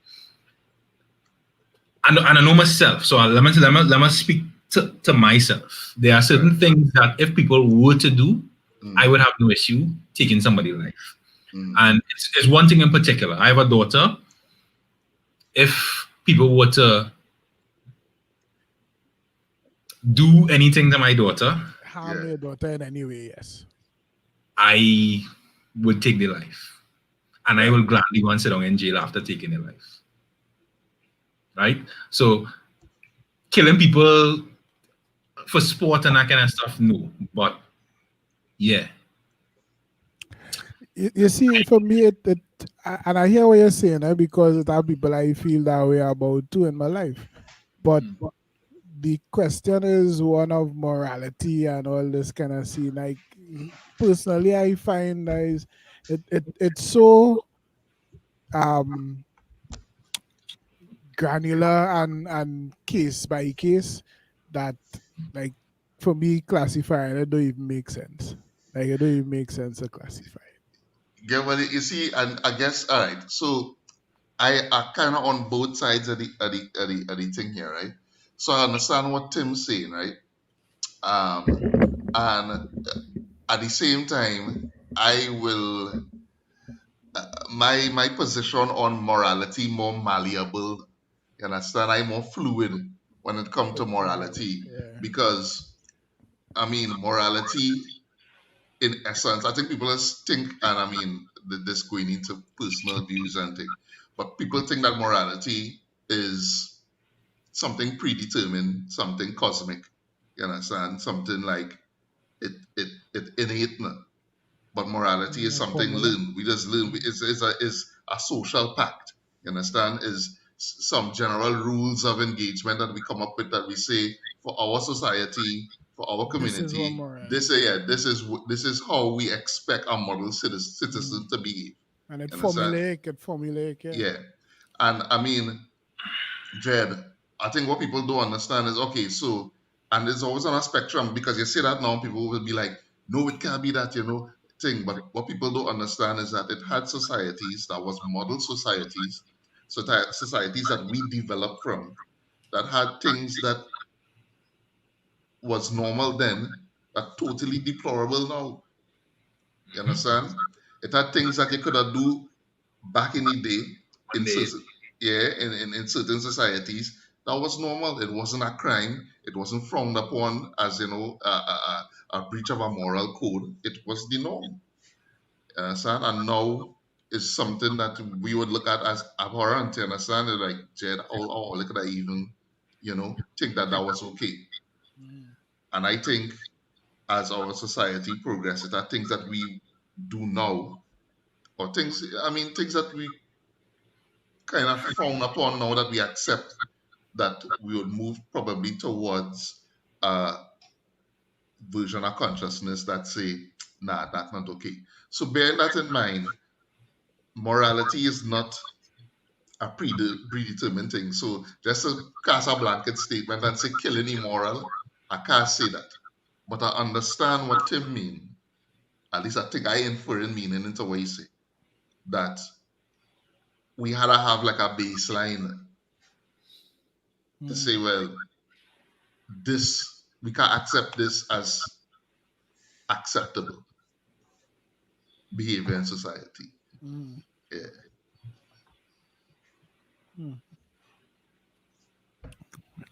Deep. Type it down.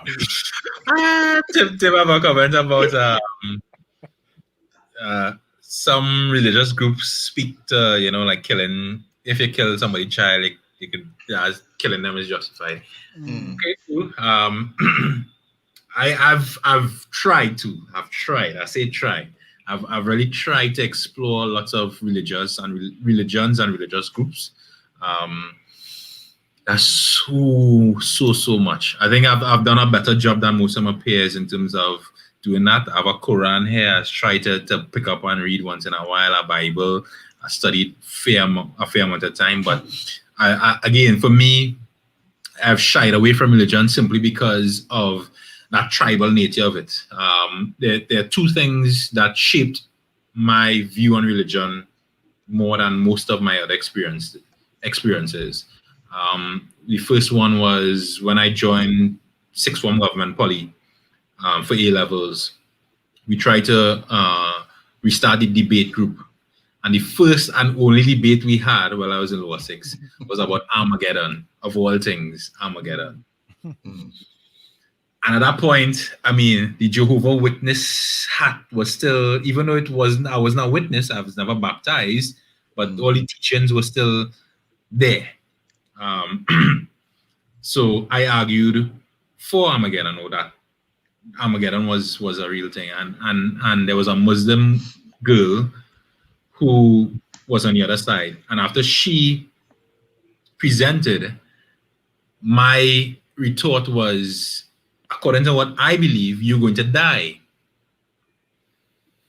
And that young lady never spoke to me for the entire 2 years of our sixth form period. And I mean, I couldn't understand how offensive that was at the point that I said it, right? I couldn't. Only reflecting, as you mature in your age, you kind of thing. I mean, I was just turned 16, just turned 16 at that time, just turned. That was one. The second part was my father's best friend, who, as far as I know, isn't very religious. I've never ever heard of him going into a church. I don't know his family to be very religious, but he's an elder. He has lived his life, and he was speaking to us. I say us as his sons, myself, the fellas in the community that we had there. And he said he can't understand or appreciate if these religious bodies speak to a God that is loving and forgiving, looking at an individual who has lived his or her life in a just, fair, good way, but the only thing they've not done is attended this one institution. They haven't gone to church. They haven't gone and read this Bible, but they've upheld the high qualities and standards that those religious institutions may aspire to, right? So they've lived that way, but by virtue of them not being associated with that group, would be killed. And I was like, yeah, boy. That could be a just God who would kill you simply because you are not a member of this group. And those two things really got me thinking about what religion preaches or teaches. And it really got me to a point where it was about a group. If I look and I investigate the Jehovah's Witness as a religion, it speaks a lot to that being the group, the chosen few. And I couldn't process that. I couldn't process that there may be somebody in the far regions of the world who would have lived their life in a just and upright way, may have never ever been able to interface with somebody who's a Jehovah's Witness, but because they didn't know Jehovah or repent and seek him, that they wouldn't get whatever he promised to his group. I couldn't reconcile that. And since then, religion has been, no part of it for me. Yeah. Well, I mean, that's what our morality based on. That's what the law is based on. A lot of our laws based on religion, and not just arbitrary religion, but heavily based in Catholicism. Well, real avoided, boy. What the Pope go and jump on the live and be like, yo, David. You gotta remember that we live in Trinidad and Tobago. Okay, and which is supposed to be our society is run by groups of people. And we still have to navigate The uh, groups. the groups. So one must be careful. Mm. One must be careful. I don't know. I was usually be ready for that kind of fire, but I Yeah, don't know. yeah, In my old age, I ain't really feeling for that kind yeah, of yeah, heat, yeah, to yeah, tell you the yeah. truth. Choose your battles. Choose your battles. Yeah, Yeah, yeah, but I yeah. mean, That's on the Dalo, hill. That's on the hill. I want to die on. Dalo, we've been in that heat Yeah, yeah, since 19 how long ago. Dog. yeah. But I mean, honestly, the same thing you're saying though, Ronaldo, is the basis of my questioning as well, because I find it line up a bit unfair now. But how and how I do it is, how come, I in this house right here, my blessed step. Yeah, I ain't not told. I ain't not told. I will take that. Yeah, I hear my neighbor right there who are real good with real veterans thing. He right there, that's one house away. Like we just talk through the bedroom window and thing. And he experiencing a totally different scene. And like you saying, from our perspective, like everybody in that house they gonna burn dread. Everybody gonna burn and evil and all kind of thing. Now. And he watch it over and to him, same thing. Now we not applying it in real life. In real life, subliminally, it did, but like me to him, I don't want him burn, you know what I mean? And I don't think he will now. But when you watch the rules and the guidelines, yeah, then, you know, and that is something that I couldn't saddle long time. Like I couldn't saddle that long time. And one of the things I tell people is everybody's a atheist to somebody, essentially. Yeah, like everybody is an atheist to somebody, because somebody thinking that the God that you worshiping is not the one and true real God. Nah. So then, yeah, atheists are sorry, yeah, atheists, in some walks now. But I think coming up, my thinking will change on this over the years. Many times, Jed. Like it, I could safely say I went all over the place. I went all over the place, right? And you know what? At the end of the day, this might probably be real bad. This might be probably the most horrible thing to say. I ain't business, and I'll beat it up with it. And like you say, Ronaldo, love, boy. Love is the only one that accepted. Love is Mastercard now, boy. Accepted Everywhere, everywhere. globally. Globally. What about yeah, yeah, the question though, what is You love? check here. Eh? What is love? Baby, don't hurt me no more, obviously. Yeah, obviously, obviously. I mean, it's been That answered. is love. Yeah. It's been answered, Jack. Yeah. Woo! You know what? The best way I can explain it is empathy. And is shorthand for empathy, I think. Right? Yeah. Um it is understanding that it have another person or other people attached to your existence and moving accordingly. That's what it is. How yeah, there's now the thing is you can't I don't know if you could teach empathy, right? I don't know if you could do it. I don't know if you could cultivate I it. think it Maybe you could. could. I think it could. Mm. Yeah, you know what? Empathy, Yeah, like I think generally speaking you could. I think empathy is the currency I love, right? Empathy is what you just trade on, right? So what you have to do is you have to invest. You have to invest. Like just like how money does make money, right? yeah, yeah, as I'm Empathy, thinking about it, empathy, yes, yeah. empathy does breed empathy, Yeah. right? You're not going to be a person that if you grow up or if you come up not surrounded by it or not seeing examples Right. of Yeah. it. That. Yeah. Yeah. So You're that's what I going was to, thinking. Yeah. You yeah, have to be the it have to be the soil. Understand? It had to yep, be the soil. yep, You had to be born into it, and that is what you're experiencing from birth. What you're experiencing from birth is a system that based on that. yeah. Serious? You think that is the only way to get it? It can't be taught at any point? You I think to reach to the point that we thinking about, I think that's the only way to achieve it. Because if you don't do that, then you will always have, it will always be a spectrum, and not just a narrow spectrum, but it will be a very broad spectrum, and it will be based on the experiences. Well, you see, I wouldn't say it's impossible, but I will say that it might be improbable, right? But not impossible, because Yeah. You see, look what, and I guess Kumin just summarize what I was gonna say. So, yeah, because if inequality, yeah, like yeah, I could agree with that. I could agree with that.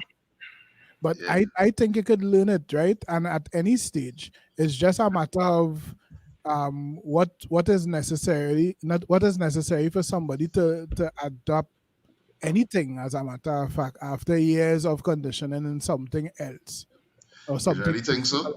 It Think, is work. think about this. Think about this. Think about. All right, we living in a world that does promote the self, right? We all about this idea of the self. How it does take that, because it's either it will be a couple of things. It'll have to be that we destroy um the whole thinking of promoting the self and start to promote the collective, Right. which means that you're almost kind of dismantling the whole idea ego and that kind of thing, because ego, greed, and all them things is what is feed into somebody lacking empathy for the next person. But I want to say it, but when I speak to my own experience, right? Because I come up Yeah. here, I come up in this world, in this life, right? Mm-hmm. Expecting. Mm-hmm. I ain't saying open, expecting shit up for me, expecting, right? Mm-hmm. I come up in this life expecting to be a millionaire, billionaire, have whatever I want, have house, car, land, woman, whatever I want. Yeah. And life, I mean, is what life is. It's dealing some blows that is kind of check you once in a while. Not everybody, but I think maybe not everybody, but I think it deals most of us exactly when we need to get dealt those blows, right? And I watch myself dread again, as Jay would say, coming from a privileged perspective. I remember back in Weber's days, not making no set of money, but making money to the point where people would come up by Weber's office and, claim certain things. And I will walk across to the grocery and I would say, sure, get what you need for your children and buy. And only to realize months later that I getting abused because men out here, men really, that story that they given me ain't real. I experienced things like, we have a mutual friend that who there was a football match. I can't remember what it was, one of them World Cup qualifiers or something, who call and say, hey, this person who have tickets for the match, for the game later today. So it's a Saturday, they have tickets for the game. And how he is this person's son or whatever, and thing. And I would go and meet him in the crazy and hand him $400, which at that point was a big chunk of money for me, for him to vanish in the thin air and the number to go, one way, and me never to see tickets or my money ever again. And all them things, this kind of lead me to the point where I understand that it have people in this world who would abuse things, but it have people as well who really need. So my daughter to this day is this. The other day she asked me something. She's like, "Daddy, why you always be giving people things, And why?" It's because we went to buy Chinese, buy good eating, and a man outside, asking for something. This recently COVID time, and I was like, "Yo, yeah, come true. What you need?" And buy him a meal and something to drink. Sit down, wait, pay for it, eating. Because my perspective is, if somebody have a need for food, you see food, if a man hungry, and you see I could buy something like this piece of shit, I could buy rum and beer and shit, that's enough. If I can afford that, I can afford to buy somebody a meal. Right? So I buy whatever. It happened many a times. People would pull up on me. I buy the Chinese grocery whatever, and they would say, "Yo, this, that, and the other. My family whom they need. Boss, go inside there, pull your trolley or whatever, and take what you need." Mm-hmm.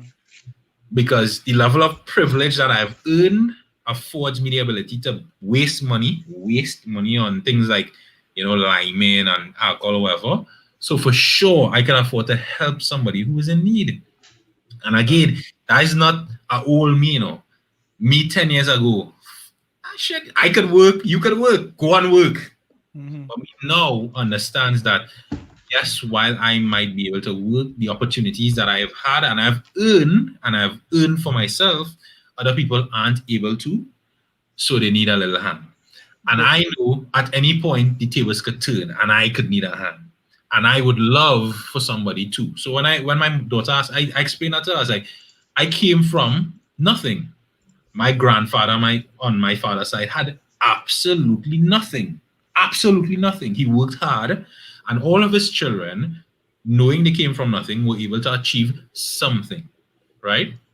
Similarly, I am trying to push a little bit further, but at any point, anything can happen. Could be disease, could be accident. I survive accident. 40-something stitches here, right?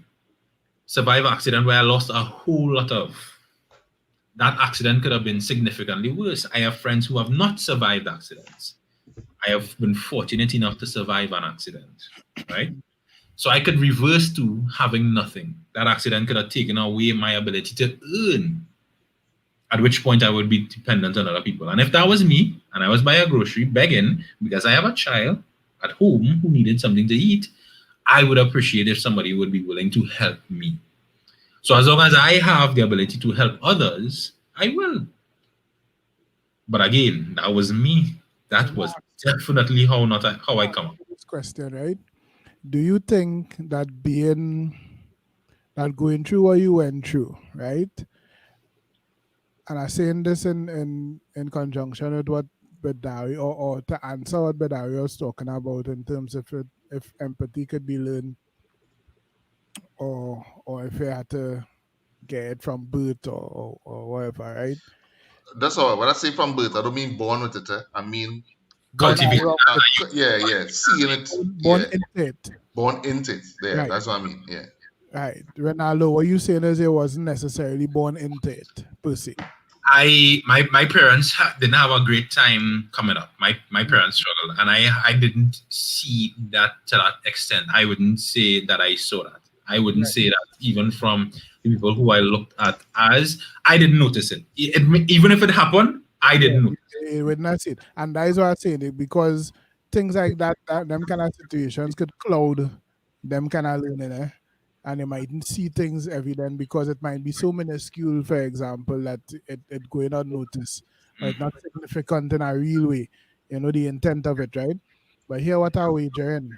When you learn, or you see whatever you saw, that would trigger you to become more empathetic towards certain things, right? Do you think that having the experience of, for example, having it rough and nobody is stretching out to help, and that kind of scene, do you think that helped to solidify that if your position right now, if you could, you would help somebody?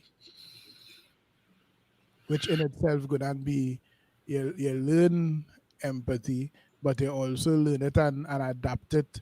You even accept the learning a little deeper because you understand what it means to not have, for example. And that would motivate you to make sure, if you could, put yourself in a position to let somebody not feel that, and you understand what somebody going through in the same Yeah. time.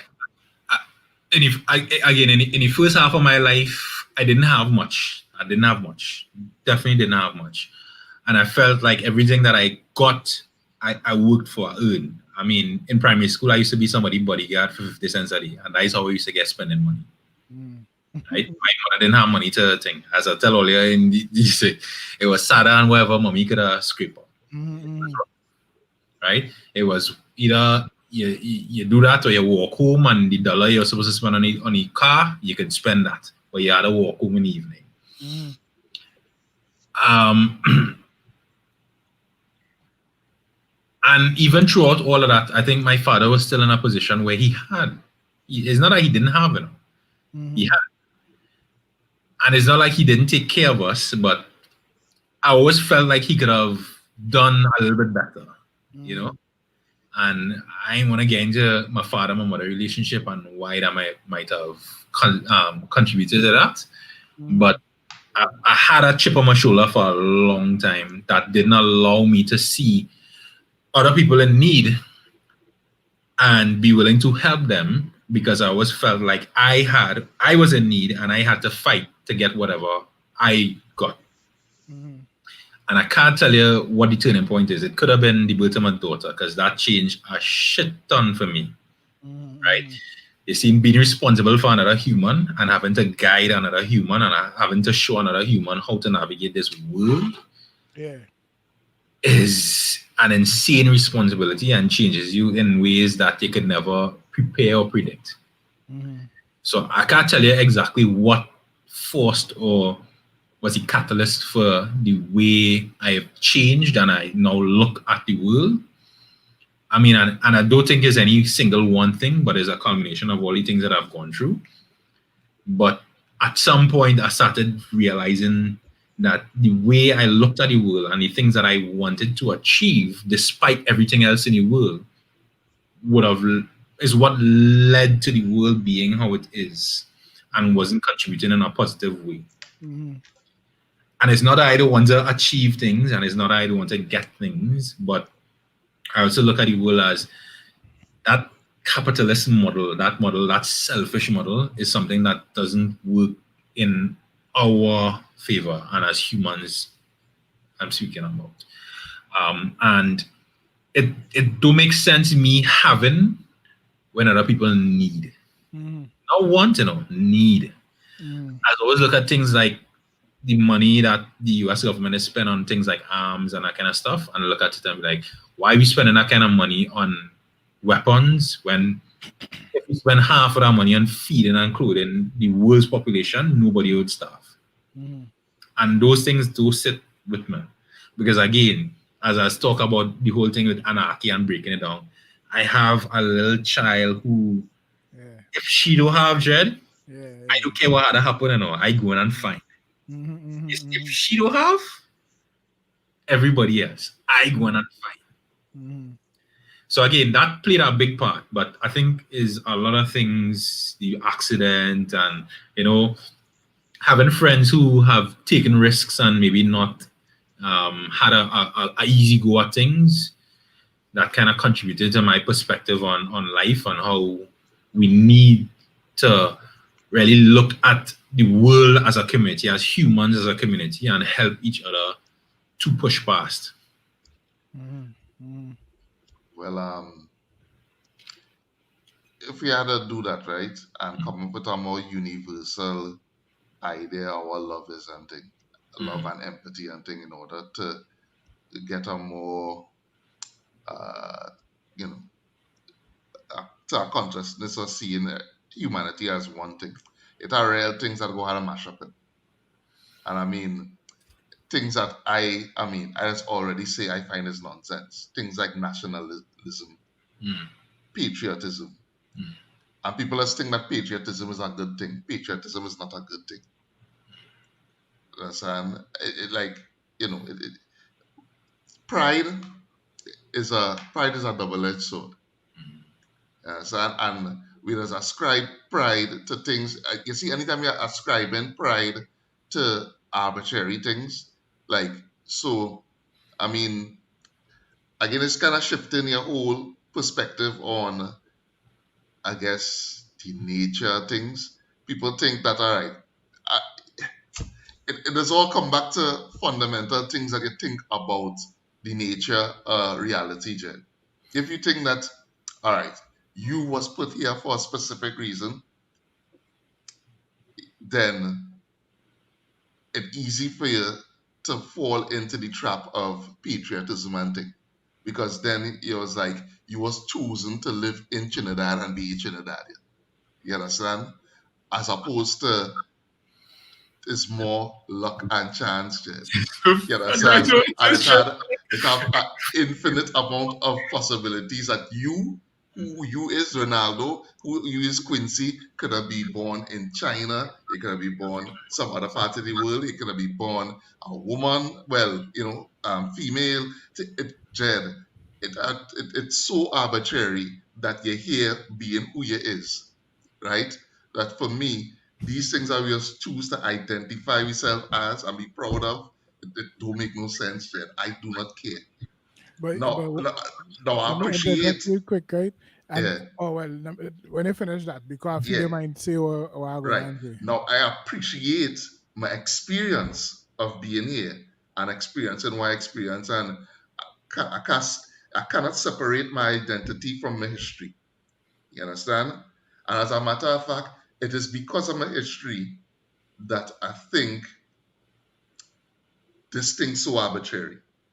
You understand? When you think back to the amount of events that needed to be in place for we to be here now. You understand? And how much things that that's a fraction of could have changed the whole thing. You understand? It's like, so understanding that is like, I appreciate the experiences, but I don't feel a sense of pride in it now. You Mm, understand? I'm not ashamed of it, mm, but I'm not proud of it either. It's like I appreciate it. But for us to move to any kind of collective consciousness and seeing humanity as one thing, all them things had to be removed. mm. All them things. You see, here what I go say, right? Mm, I agree with you. In the broad sense, I agree yeah. with you. Mm, The but that I have is, mm, while I think it's completely random that and I wouldn't even like beat right down. I wouldn't even say it the way I actually say it yeah. because it have like this time around and thing involved in why I call it, right? You know. But the fact that mm, I was born mover Trinidad and Tobago, mm, I it for me it more than just I appreciate it. mm, Like I enjoy the hell out of it. Like really enjoy it. Like growing up, uh, if you ask me if I could have changed things about how I grew up now, like mm, very few things would have changed. And none of it would have be where I born, who I born to, and like how I come up now. Like none yeah. of it. None of it. And Yeah. honestly, even if you tell me Jed, you could be born into real wealth and thing and whatever. Yeah. I might have stick to the devil I know because that experience for me, I think I get something that I real glad about. I don't know if I could use the word pride more to what Right. you So that's all I was going to ask you. right. If you love your experience, But I don't know if I could use the word but are you proud of your experience? I don't know if pride is the right word. Pride not accurate. But Mm, is patriotism, for example, mm. is that pride? Yeah. Patriotism is pride. Because It's having pride in well, is it the deadly kind of pride, right? Because I very patriotism have me here in Trinidad sitting down in a place that are grounded to more or less patriotism. mm, Simply right. because in as much as I think country itself and really foster a big set of thing in my life now. As a matter of fact, I battle the country, Mm, to be honest. However, I still felt a real strong need for a number of reasons to stay here and give the best of what I had to give to this, mm, right? right. And other people coming up and thing that is why I just volunteer frequently and contribute to that thing and want a partner and thing and where I let everybody go forward, right? Yeah. Because I feel like I want to do that for here now, For right? your community though. From a That's like country too, from a country too, a that. community, yes. Well, I mean, Country. so yes, right? Yes. And But like on a world scale, for yeah, example, yeah. one of the greatest sense of pride, and men like James Amau and even Karen Johnstone go know Mm, when we went Jamaica to deal with the Guinness tribes, right? mm, We sit down in a room with people from, Sachi London and thing and whatever, and sit down mm, to bounce ideas and thing. mm, Um, and I don't think it's an ego thing. I don't feel it was an ego thing, but I feel real good to let people know to be the one of the people, mm, because Karen real girl. Karen mm, run our tribes that, like, the big creative director that they were celebrating at the time kind of had mm, to sit down and fold up to the point where after any socializing after he had pulled square and thing now. mm, Maybe he had a hard day, but mm. we kind of thought it was because he didn't like, the kind of performance that went down that show up a scene where it had people more prepared than him, right?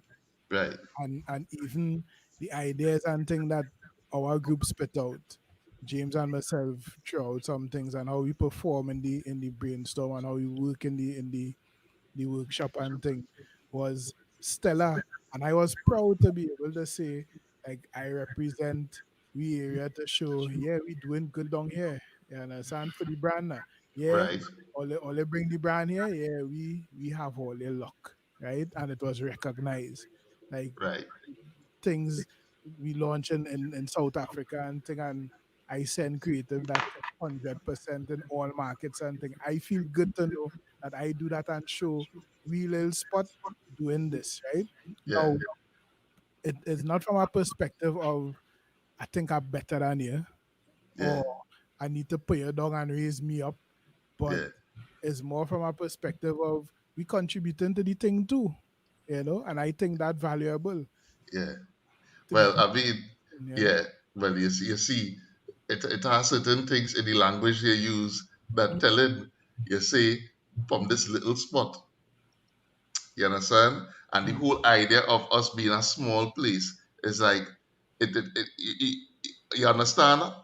On that, even on that level, that mm, when we see big, and I sound the idea of a big nation, and I mean, you see people from London and thing, inside of that it have, their society being, we former colonizers and them kind of thing, and mm, the brand being from Europe and them mm, kind of thing is like the whole thinking is that, all right, so they come and it's an opportunity to prove almost that you're as good as when the thought that you wasn't as good as shouldn't even be there. It have nothing to do with people brilliance and intelligence and creativity, and nothing to do with where they're born. You Well, understand? yeah, and the thing is this, right? Why Mm, I say it from a perspective of dealing with the facts, right? yeah. Actually, it's a fact that Mm, we live in on a small island. That's right. a fact. In Yeah. the globe, it's a drop, right? Right. I think, as a matter of fact, I think it should be celebrated the amount of talent that has come out of here per capita. Yeah, son. In a larger space, it's Mm, more than likely that you'll get people achieving stellar things because there are more shots at the pie, right? There are more slices in the pie to take out and dissect. When you're mm, working at a small 1 point something and you get mm, the amount of greatness that you get from here, I figure we just spoiled plenty greatness personally, right? mm, I think that is something that should be noteworthy. But beyond that, in the mm, scheme of things, I agree that where you're born don't necessarily. I say that and I had to dress back a little bit. Where you're born should not be the ultimate thing to dictate if you're of global world standard, intelligent, thing, all them thing, blah blah blah, or yeah. not, right? It should not. But here's the reality when Yeah. you're dealing with this, right? For example, in the ad industry, when you hear somebody come from and it have Lonsdale, Sachi, and Sachi Trinidad and Tobago Mm-hmm. versus Sachi UK, Mm-hmm. people go automatically make an association with Sachi UK that they don't make to Lonsdale, Sachi, and Sachi Trinidad and Mm, Tobago, right? right. Mm-hmm. Publicists too. When you hear Yeah. publicist Paris and you're a publicist Caribbean. You're thinking two different things, right? Right. So I think from a perspective, it is at least my thinking was I could represent the show that thinking that you have there should Yeah. probably be evaluated. Yeah, because the values and standards that I have, Mm. let me address those because look what going on here. Yeah, Yeah. and it's not in a effort to feel better about myself, you know. As a matter of fact, it's the total opposite because myself good. You know, we selling me things, brands paying me, we get the paper. But I just want to show you that you could open up your perspective and open up your world by understanding that people here doing this, that within your network that you probably should reach out to, which happened afterwards too. You should Right. probably reach out to this because there are people that could help you get our resources. You Right. understand? Yeah. I've wanted to be among the group of people that was able to say, this is it. Yeah. And you know what? If next time from somewhere else, I will feel so about that other place too. Yeah. Yeah. But I would next splash it on that. Woo. Right. Well, I think we've been going for a while. It's been 2 hours. Yeah. There's a real mix of table 34 and table 34 after party, boy. Yeah. It's a real mix. I would love to hear what the audience thinks about. I mean, because especially for the people who typically don't come to the after party, whether or not they appreciate this kind of content. Because there's a lot of what the after parties we like. I mean, very free form. A lot of us talking about our experiences. A lot more people are contributing. Not necessarily food related. And we know it's a food channel. I mean, that's our bread and butter. That's what we're here for. Pun intended. But I mean, the real, if we had to get down to the genesis and ethos of table 34, is really a place where there was no restrictions in what could have been discussed. So it would be nice to hear what you guys feel about, you know, these kind of things and whether or not you want to see more of it. But I think it was always around food and drink, though. You know, it was we always were talking about that, but it was wings on the table. correct. Everybody sipping something. Something correct. Yeah. Again, it's what I pass, 3 wise men, something.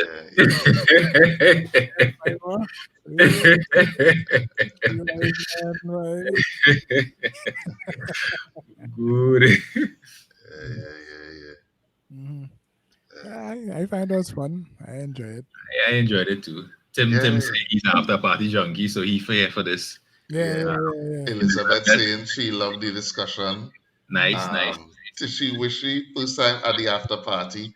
Well, yeah, I mean, this usually how it is be. Yeah. A bit more raw. Yeah, Almoro. Less reason. Oh, the after party more raw than this. The after parties be a bit more raw. Yeah. For sure. I ain't see Maurice tonight. I know. Maurice and come on.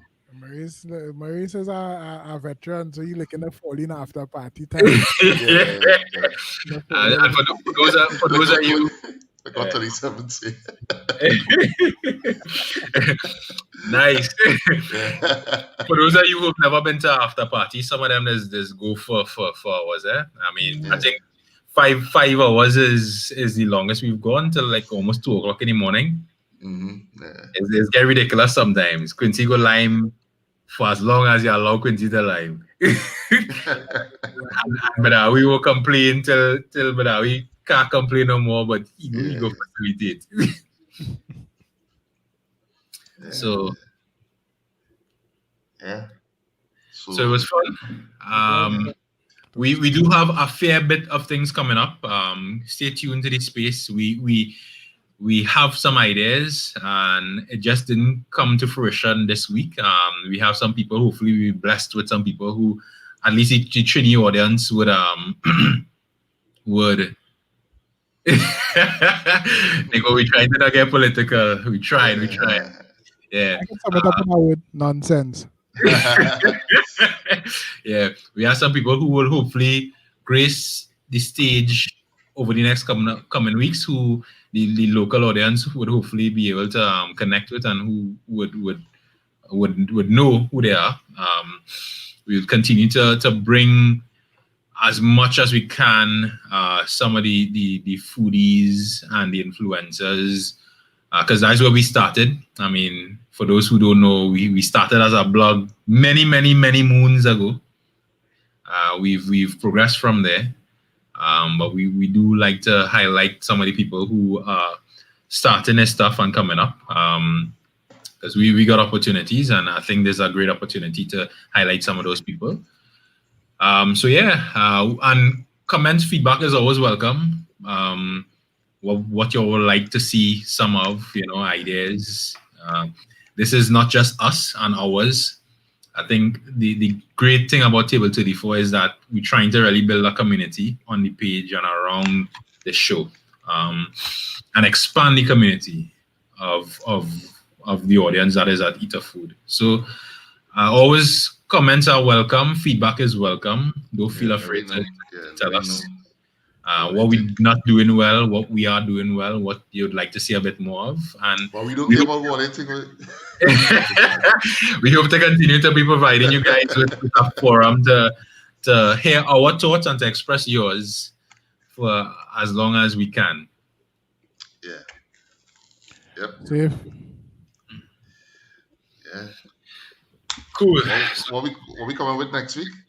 Well, hopefully we can get the pepper sauce. Hopefully. Yeah, we can't come back without doing pepper. We promise pepper. Next thing will be pepper. We promise the fire next time. We promise the pepper next time. Cool. So next week Thursday at 7 p.m. we bring in the pepper. We bring in the pepper. Come hello, high water. Talk your talk. You must pretender. Who in bed badly wounded? Who in bed badly wounded? So next week Tuesday. Yes, Marina. Finally, I can see. Well, next time we Nice after party, Rabs, after party. Right, so we see you guys next Tuesday, 7 p.m. sharp. Pepper. It could be an exciting one. We have something special planned. It didn't come off this week, but we will bring it next week. Yes, Michelle, you are right. Yes, please remember to like and subscribe. Yes. Like and subscribe, please. Share. I mean, we're trying to build a community, so share it with your friends. Yeah. I mean, let them know what we're doing here, what we're trying to do, and spread the word. Sure. It's always appreciated. Yep. Well, let's hook it up. Make it happen. Is it pepper? When is it pepper? I know. Which one are we talking about? Tim, don't let the cat out of the bag. It's something so.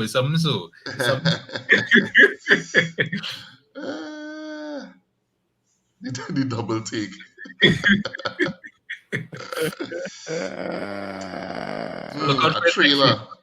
A trailer on Wednesdays. And that's probably usually depending on what we're doing. That's on Wednesday. Yeah, that's drop thing. A little bit watching. We didn't drop nothing this week because we decided, it was organic. Never pay that way. Yeah. Marina, we didn't get the invite yet. Yada, let us know. You come down south, We go. I mean, that we might come down south.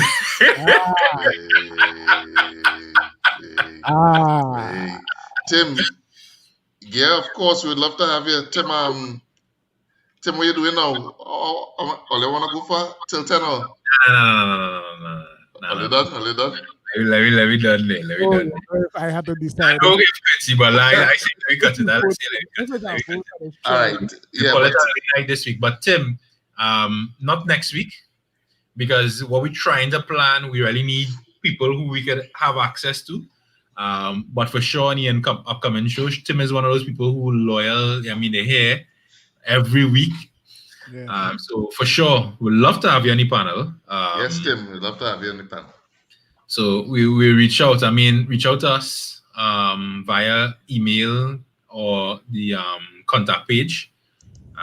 Because usually when we organize in the table 34, now Nicole, not this week. For dog. Ten go to the level. When we reach out to people, and I mean, we need to have some ability to Ah, contact them offline. So reach out to us, Tim, via the contact page, send us an email, and we'll make something happen. Yeah, I have you on Instagram, Tim. So I'll heal you. I'll heal you on Instagram, Tim. No scene. half hour and Hmm?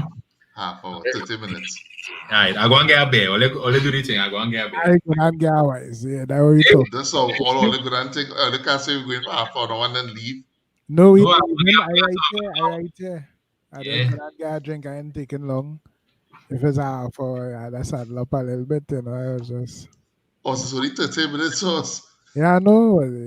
My drink done. I got your drink. all right, do your thing, do your thing, do your thing. Right. Keep them occupied by the time, my dog. All right. The, Okay. the styles of the town, yes.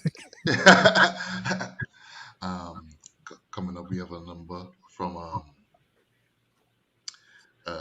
new artist on the scene. His name is Rabs King. And all right, so here we're going on. Ronaldo and Quincy going for drinks. So for the next 2 to 5 minutes, AMA, ask me anything, and I shall answer.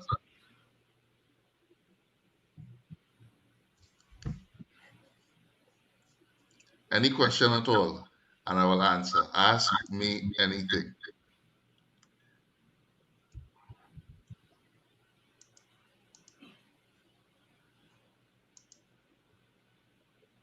Nobody asking nothing. Good. So, um,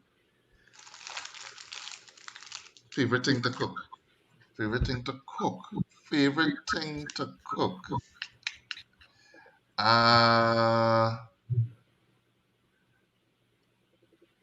That is a tricky question, you know. I think stew tuna, rice and stewed tuna is probably one of my favorite things to cook. Yeah, yeah, rice and what drinking? I was drinking a Guinness. It empty now. Yeah, yes, 27th. So actually, the plan is to go to Tobago to do some stuff, but that requires time and money because I'll need a place to stay and that kind of thing, and maybe a ride to move around and that kind of thing. So I want to do it. I want to go and spend some time in Tobago and hit up my peoples in Tobago and really show the place up. So Yeah, some good people in You yeah, want to yeah. go to Tobago? You don't want to go to Tobago? I tell him like go to Tobago Mountain. I'll be in Tobago Mountain. He talking how can I talk about this and that. You don't know. Tim, what countries have I visited? Last year I was very fortunate to have the opportunity to go to Ireland, and I went to the States last year for the first time in my life. So yeah, I am not well traveled. And I went Jamaica for a little bit as well, and well, Margarita and Curacao. But in terms of like travel, yeah, Jamaica, Ireland, and the US. Alima, you will get your bread by weekend. Worst food ever. Worst food ever. What's the worst thing I ever eat, buddy? I can't say it here. Yeah, can't say it here. But you know what? Maritime doubles was actually pretty bad. Yeah, maritime doubles. Yeah. That's a safe bad thing. Yeah, I could Darabs I could throw the. Yeah. I can say Yeah, that trip to Korea was good. roti was one of the worst things I ever eat. What curry masala roti? Yeah, boy. Oh, right. Yeah, curry masala. Yeah, the great sada. The Yeah, breakfast in the morning, great, like phenomenal. yeah. And then the roti does take a hard right. Tim, so how does it differ, like the Trini cooking to the Grenadian style of cooking?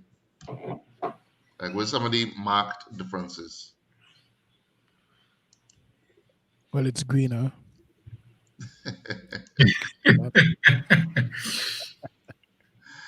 What delicacies are your faves? In terms of like types of cuisine, or no, or like dishes? Curry corn. Roti. You know what? I'm not a big roti fan again. Excuse me, sir. Your passport. You know what? I realize. You know what I realize? I realize I like curry more than I like roti. Oh, well, I good at that because I really like curry, you know. It's curry I Yeah. like. And No, roti just have the to thing is, I fall. like a roti. You know. I do. I love a roti. Yeah. I love a dal puri. Like I can take a dal puri and eat it just so. I love a dal puri. But I curry. I like curry. I tried the Hurricane Reef IPA. It's decent, but Yeah. I know, Alex. IPAs is I don't really like IPAs. If I had to be totally honest, it's not really my scene. It's not bad, but it ain't great. And I'm not sure that it worth the price. That is How much you well sell it for? about $12, 11 something, $12. Mm. But I mean, if I could get a left for $2 more, I go take a left full day coming and going. I But never it's not bad. It's not bad, and I would support what they're trying to do. Because I what don't the think time. Caribbean should have a monopoly on Bay any Caribbean. Even though it's ours, I don't think we should have that monopoly on Bay any Caribbean. Hold on. Who bringing that? Who bringing that? Grenada, I think it brewed in Grenada. I mean, I didn't have Piton and them kind of thing and Red Stripe, but them thing ain't really. Piton ain't saying nothing. Sorry for whoever, sure, but Piton ain't saying nothing. Carib not distributed now? I don't know if they're distributing it, but it brewed in Grenada. It could be distributed by Carib. I don't know. I think so. I want to feel so. Maybe. Yeah, I think so. But that 868 thing that they're doing ridiculous though. I ain't like that at all, boy. I ain't like that at all. Yeah, 868. I must say, actually 868 make me consider this in a real sense. I do think I had to But I ain't like Alex. Hold on, let me stop it right there. Let me just say, I don't like it no more.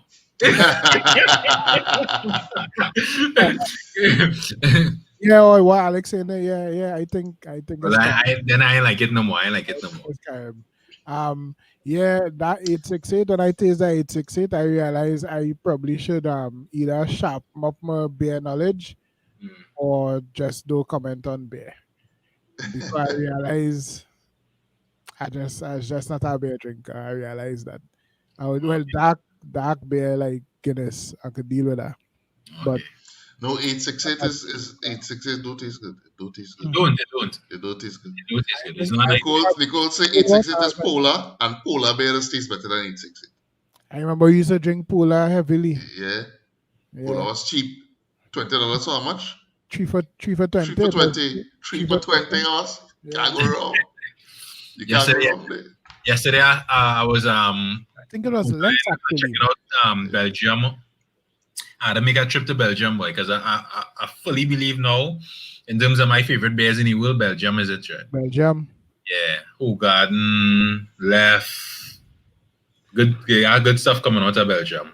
What I'm interested in is that whole microbrewery kind of scene, and more them what is call it, craft beers. The craft beer brands are interested in that, but not like the mass produced ones. People that have their little scene and they go to the brewery and they drink it there and it's exclusive to that kind of thing. I wish we could get a culture that here. I don't know if it's feasible. Exactly, not feasible. We're too small. Because I remember last I was in New York, well, upstate New York, Rochester, Mhm. They have a brewery, Genesis. Real history, and they have beer tours and that kind of stuff. Mhm. Fortunate enough to pass through and check them out. They have a restaurant at the brewery as well. It's Right. real nice, but I don't think we have the people to sustain that kind of stuff now. Like Mhm. it's real difficult for us. It's a deep conversation, because it could go either way. If you consider, for example, if it music, I know, like, one of the things that come up over the years about music and why music does take the kind of licks that it does take, especially for new artists breaking in. Even if everybody that like your music say, all right, give me a copy of your CD, the returns is not enough, are not enough for you to really live. Like, you might be just paying to cover your costs and thing because you market so small, right? But at the same time, I wondering if that is in the context of music, the amount of production that had to go into you being able to hand a man a CD that people willing to pay maximum $100 for, you know, that is what will make it work or not. With a beer, right? You're brewing a beer kind of scene because the quantity, the volume that people go consume your beer in if they like it, right? And then the nature take it set up like, in, if you think about it as a village, right? You say I set up in Mover, I making a craft beer in Mover, that price decent thing, and Mover people know that there's a custom, like, there's what we just do, there's how we just drink beer kind of thing, and that is the village beer. So we lamenting, we go and get a keg from BQ, or we pull up BQ spot and we sit down and we sip a few and thing. That kind of model could be sustainable. I think it needs some research. That is why I feel it needs some I mean, research. the amount of alcohol we just consume Yeah. as a population. Okay, so we have a case that we could explore though. We had Tommy's. Somebody mentioned it in a YouTube comment. We had Mhm. Tommy's Brewery. Um, Peanut butter, Nicole. And Tommy's, yes, Tommy's, but Tommy's will give you a okay dipstick, but that is not really the model now. It's similar, but it's not really the model. The model is you want to do, I like the context of our village microbrewery could be this thing that it could be brewed at a number one at a affordable cost. Tommy's is more premium than affordable, and right? that's why I think. Right. And number two, you're gonna do something that's gonna fit into your culture. So for example, if let me say I throw out one in Aranguez, right? Thing you have a brewery when it are cricketing in the small field, thing we out there with a thing couple keg thing, that thing, and we Pop ups kind pint. of thing. Yeah, we serving pints, and we about the community, and we end up weaving into the culture, that kind of scene, and it change the whole consumer perspective on or perception of your brand. Think about that Trinidad and Tobago, with every village, every area have their own microbreweries, right? That That's eh, the exact opposite of what Caribbean want. right. But I still don't think we have enough people to support that. Like, Us, if we have enough people to support Carib, we Yeah, have enough people to support you had to that think but us. us, we have enough people to support one Carib. But if we had 100 Caribs, well, that is it. Us. You're not But trying to it's not make 100, you're not trying to have 100 Carib. trying to You're make trying a to have Carib. 100 microbrewery. Yeah. So in you order for 100 microbreweries to make sense, we had the 100 microbreweries had to replace Carib. No, Carib just had a not, well, I mean, Carib just had a not own the whole market share.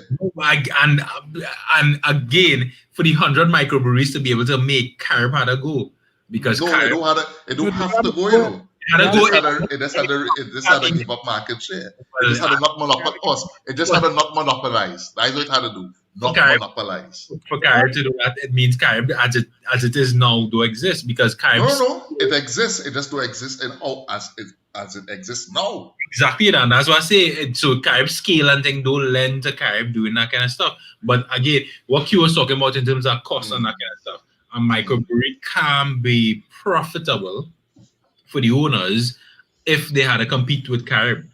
can't or can. Can't, Cannot cannot. because the scale. That is not necessarily true. That's not necessarily true. It will work. Yeah, yeah, I don't understand from even getting raw materials. It's not like as a microbrewery you go and be growing your barley and the thing in your backyard, Right, you know. right, You right. want Well, to I mean, I hear you. right. So that is I what hear gonna you. kill you. I hear you. That was what gonna kill you. You understand? But so But just but off the top, you had to be charging more than Carib.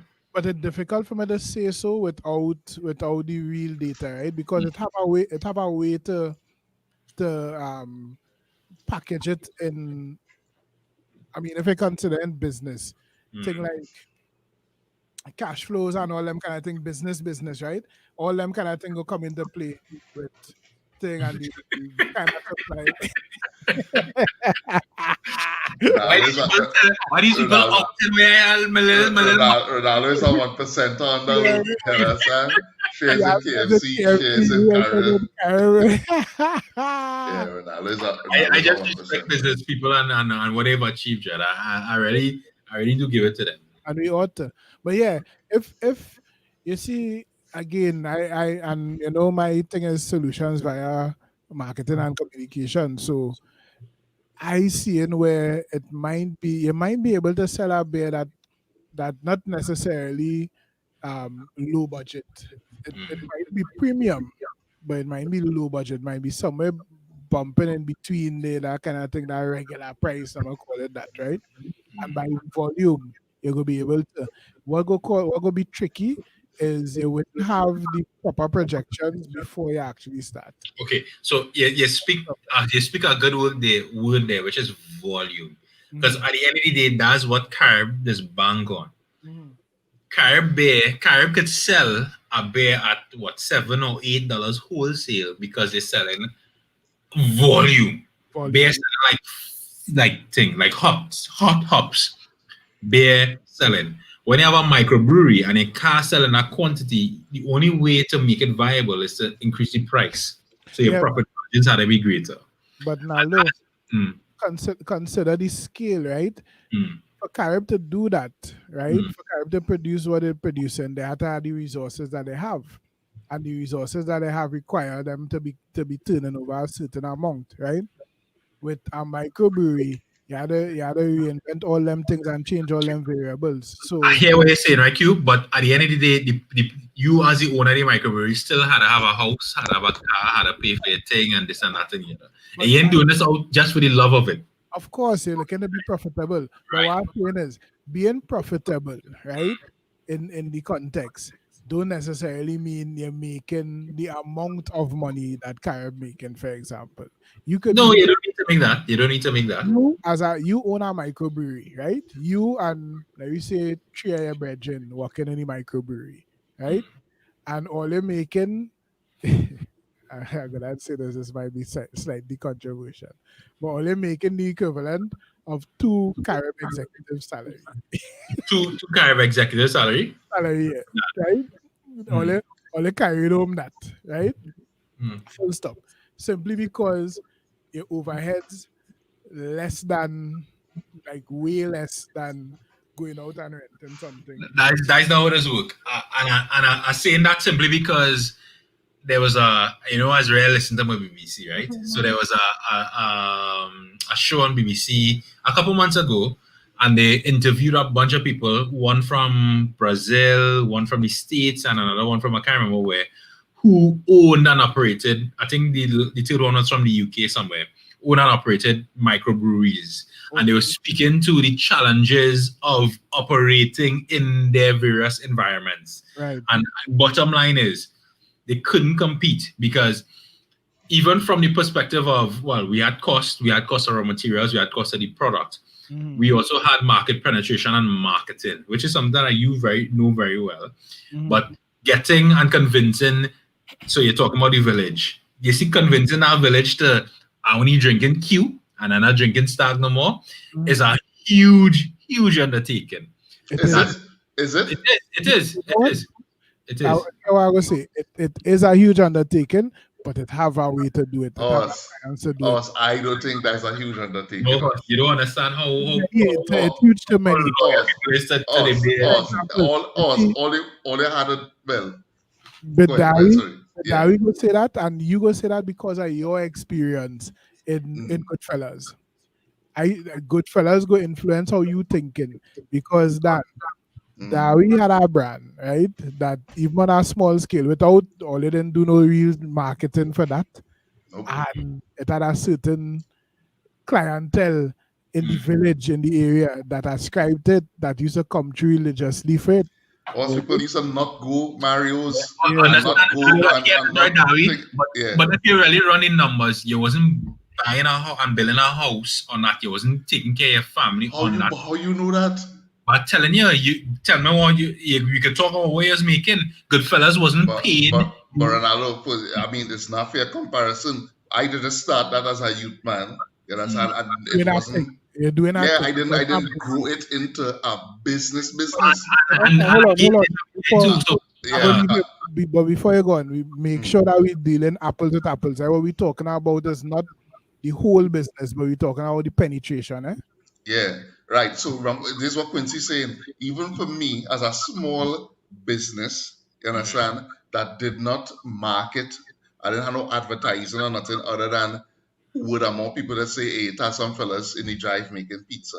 mm, Just with that alone, people had stopped buying Mario's pizza and thing and was buying pizza by we. agreed. I'm not disputing that. What I'm saying Yeah. to you, the quantum of pizza you're selling and the profit margin on the pizza you're selling was never going to be enough at Goodfellas at that scale to provide you with a lifestyle that you would like to have. How you know Again, that? You I, can't say that. How It you know right that? now, it have a show. why I know that. I'll tell you why I know that. Because I have enough people who have companies that sell food. I'm not gonna call nobody name, but Mm-hmm. who have branches, not a branch, but branches. Mm-hmm. Those people who selling now, Mm-hmm. you're talking about pre-COVID times where the market good and a Friday you're making good money. More they're selling more of their food product than Goodfellas would selling pizzas. Still aren't able to leave or quit their jobs and depend solely on the income from those businesses. Well, But two how reason things. for Well, that? there are two things. One, they're not selling in a community. They're selling outside the community. And But what they're trying Right? to So achieve. they're not true. So understand what Quincy's saying about microbrewery being a community-based thing. It had to be somebody who from the community recognized as a community member, so that the actual experience of patronizing the business is a community-based thing. It's like And that community built activism into, then. yeah, that built into your scene. That again, what I listen, am Mm. saying is tell whether or not that mm, community could support. I see the comment. Yeah, Alex, as capitalism, it's in my heart, Jen. I can't deny it. I can't deny it. Yeah. But Yeah. it's whether or not that community will support that. And I'm not saying it's it's impossible. our ways. It's our It's very ways. Mm. difficult I'm because saying it's difficult, but it's our ways. Pastor Billy House, Mm-hmm. Pastor Billy House, on a shop in the community, and the community thing that. But Support person. for him to do that, right? We know he's squatted. Mm-hmm. We Was know he he ain't passed? paid He the price passed. for the thing. Yeah, he passed, you He know, passed. squatting no He passed. more. He does Well, got he no got more. yeah, right. I think no. Man, are you right? But, Yeah, but sadly. what the man had to go through to get to that point, I ain't know that everybody could be willing to go through that. Not everybody, but I could tell The you. race is not for the swiftest. Yeah, Boss, I agree with you. But that. is if you had the endurance, I don't have the endurance. If you had the endurance, for But sure. it in all that, you know. It in Mhm. all that, you know, is the intent and the strategy. Because I could tell you, like I have an experience to it that, and 4-on-1 was it, right? With 4-on-1 dread. And I didn't even consider doing it that way. But because of what music is in Trinidad, where the music does come from, the engine room of the music, right?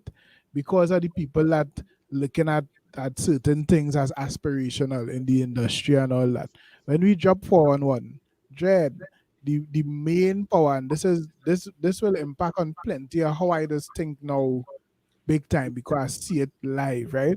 The main power behind 4-on-1 was really the villager, was really Mover, Lavantil, the Nelson, that POS thing. That is what drive that. And I could tell you that the time that I saw that big time is when we were shooting Bounty killer. Bong no. merciless, Merciless. merciless. We shoot merciless on the Nelson, right? And I realized, Jed, we here doing what real people can do, which was without police or nothing, them kind of thing. Went down and have a photo shoot on the Nelson. You understand? And things shut down. Things shut down, right? Merciless went and buy all the bar by the corner there and say thing, let the youths drink and this and that and whatever. Jed, when we come down there, I tell you that I come down there and I concerned because Bertrand the pizza coming down with all the equipment and thing. I feel, but let me go, let me go, let me go. You know, thing. Jed, The thing people is, it's and line up and ask for shots with thing, and when all it done, come up here and we do this and thing and whatever. And you harness the power of the community, right? And that was the pinnacle of it. To date, it are people about the place thing. When all they drop in our next magazine thing, I have all the issues thing. That like built-in viewership. And that is simply because people are able to see the self and people like the self doing things of a certain kind of quality, doing things of a certain appeal.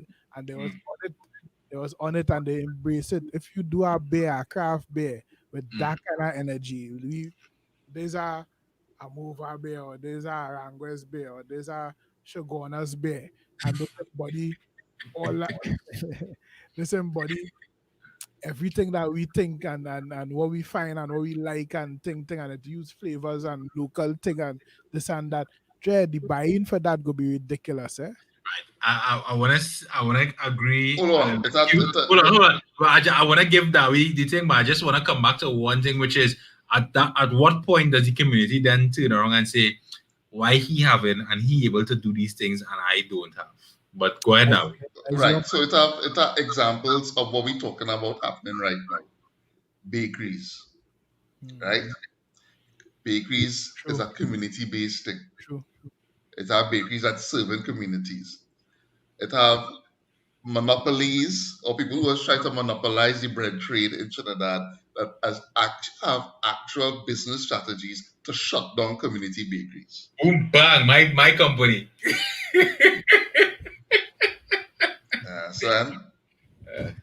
So if that was not a thing, you understand that you could build commerce based on a community, based on community activism, then they would have never even bothered to do it.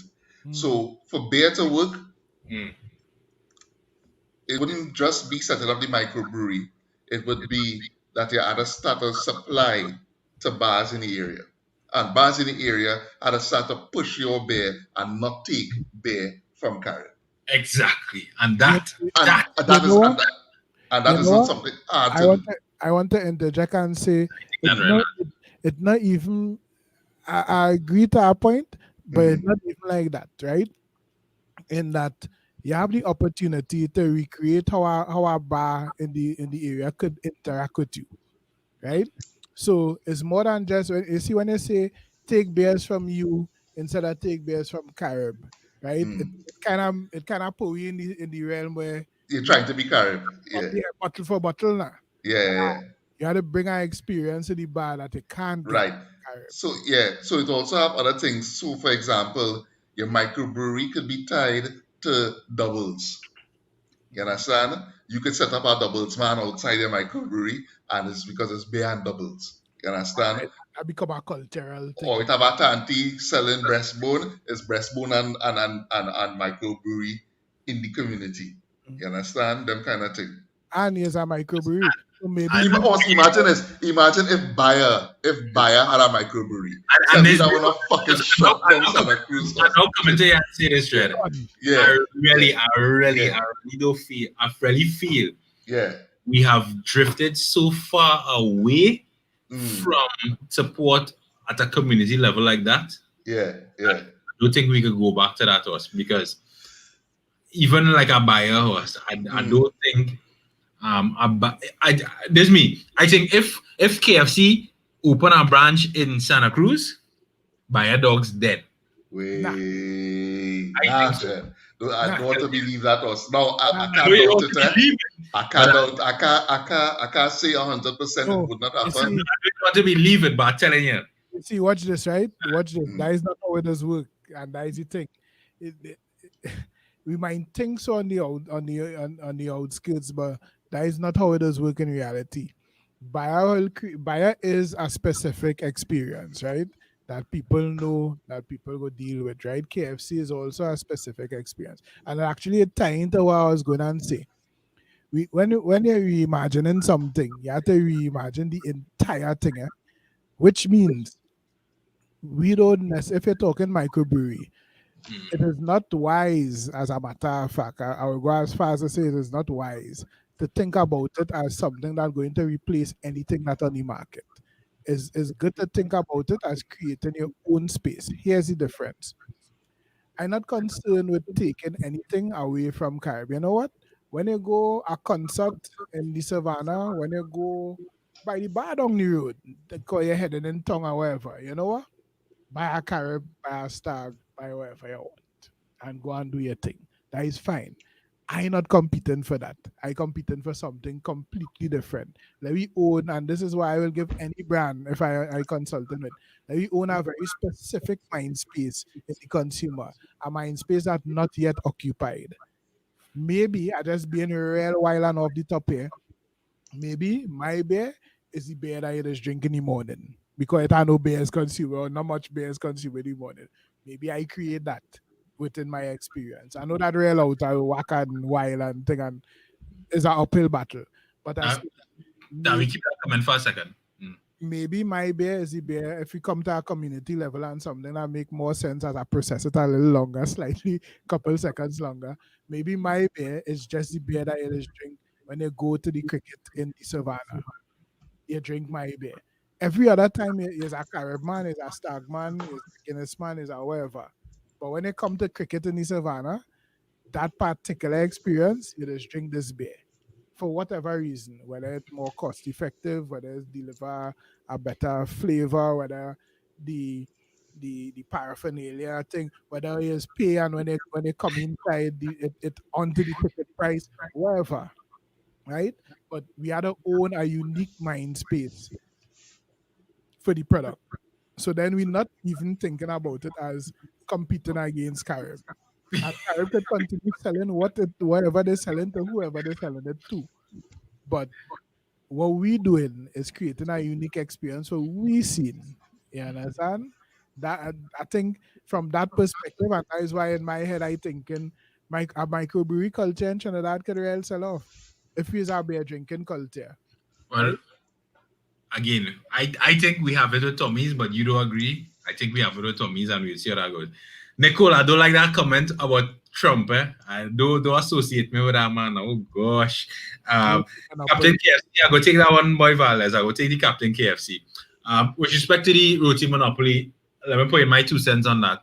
I think roti is something that um, it really comes down to who making the rotis, right? Like whoever in that kitchen, real important. It's not something like KFC or fried chicken or whatever, where you can kind of work a process and you have a recipe and that kind of stuff. Rotis are different kind of level of work, doubles and them kind of thing. It really depends on who in the kitchen at that point. It's not something that you could train people to do as readily or as easily as fried chicken because machines or timing or thing can't replicate the process. So because of that, you wouldn't get a franchise a roti that kind of could maintain a standard across all the shops as KFC has done. So I think that is one of the reasons why we don't have a roti monopoly or a roti chain that kind of stands out. I'm a contribute to that and I agree with you 100%. We have something close to a roti chain though. Where's Was that? that? Roti factory. Nah, roti factory. Nah, Where's the that? closest thing we have to roti and it is Huh? not this roti shop. Oh God, that Cosines. is advertised. The only roti shop that is advertised. Cosines. Cosines. Where's That's the that? only thing that kind of Right, so it's Oh, cosines I talking about. you Well, talking cosines is by the the big root tree. factor, yeah. Big Oh, science is Yeah, roti factory. and even if you look at that, right? If you go Yes. to the various host signs, are different to us. Yeah, No, but go ahead. is I hear what you're saying, Dari, but that is not the same level of what Ronaldo talking about. When they're talking about franchise like KFC and McDonald's and them kind of places, I wouldn't even put like Mario's and thing in the realm of this type of franchise are we talking about. Because even in Mario's, it is get things varying from restaurant to restaurant drastically enough to say it's not on that level yet, right? Understand that the concept of franchising is making something that Jed, you could hire six bachak. You understand? Oh, shines. What And going on? them could make them could make this thing, right? Like So you're people saying is that you can't break down roti to a formula? who are saying nobody break it down yet. That is why Yeah, yet, but it could be done. it Shine, could shine. more How than, is that one? Shine's pull back. He wrote the place. it could more than it could more than, but it could take somebody coming up with how to make foolproof Angie's a shines. foolproof. Watch me. You Love in the understand me? house. Yeah, Sorry. you understand the level of skill and thought that had to go into this. You had to make foolproof curry, Yes. alpari, and bus up shot You from see, what you're talking about is making a quality product. You understand? And horse. Consistent um, product. a Consistent You could product. consistent, make a consistent roti, horse. You could make a mass consistent roti. It's just not gonna be a great roti. And of course, Hot shop do it. Hot shop let's do it. and what so so it's like this. If you want that, you have to be able to sacrifice on the taste. Because as well, good as KFC does taste, hmm. KFC will never taste as good as a home style chicken. Of I course, don't agree with that, Toss. I don't agree with that. it's Because not. KFC blowing away most home style chickeners. I on your You bandwagon. gotta eat it. You gotta eat a good We home are on style. your bandwagon. Any day on my rules day I could fry a better chicken than KFC. Us. Any It have no Wait. no Us, it man. have no mass And yo. produced and food. watch me. None. I could Eh. say that with confidence and put that out there. And I you can't do that, boy. You can't do and that. and Dan, Prestige to the world, boy. watch me. I will put it to you. I will fry a Yeah. chicken, and the only reason you wouldn't tell me, Dan, this is better than K. I will eat this over KFC is because you don't want to tell me. I Just tell Friday. you. I And come by and here if tomorrow. I come by and here if tomorrow. I come by here tomorrow. well, no I'll, see. I'll, I'll But bring the Guinness, you fry the chicken. Ooh, but Nicole, delete that from the internet. Delete that from the internet. Nicole, Had delete to that. come, it had to come, Nicole, it had to come. I rebuke that. I rebuke that Don't, statement. don't say that. one Us, I thing is, rebuke right? that. Was. My comment is even if you want to compromise on things and say let me get a mass produce roti franchise kind of scene, right? A roti Mm, franchise, and they're not even getting a variety. They're getting it toasty alone. You're getting toasty we. yeah. chicken, potato, like the most basic of rotis. Shepherd's again. I shepherds. That is still a difficult task, I think. Us To make shepherds doing it us.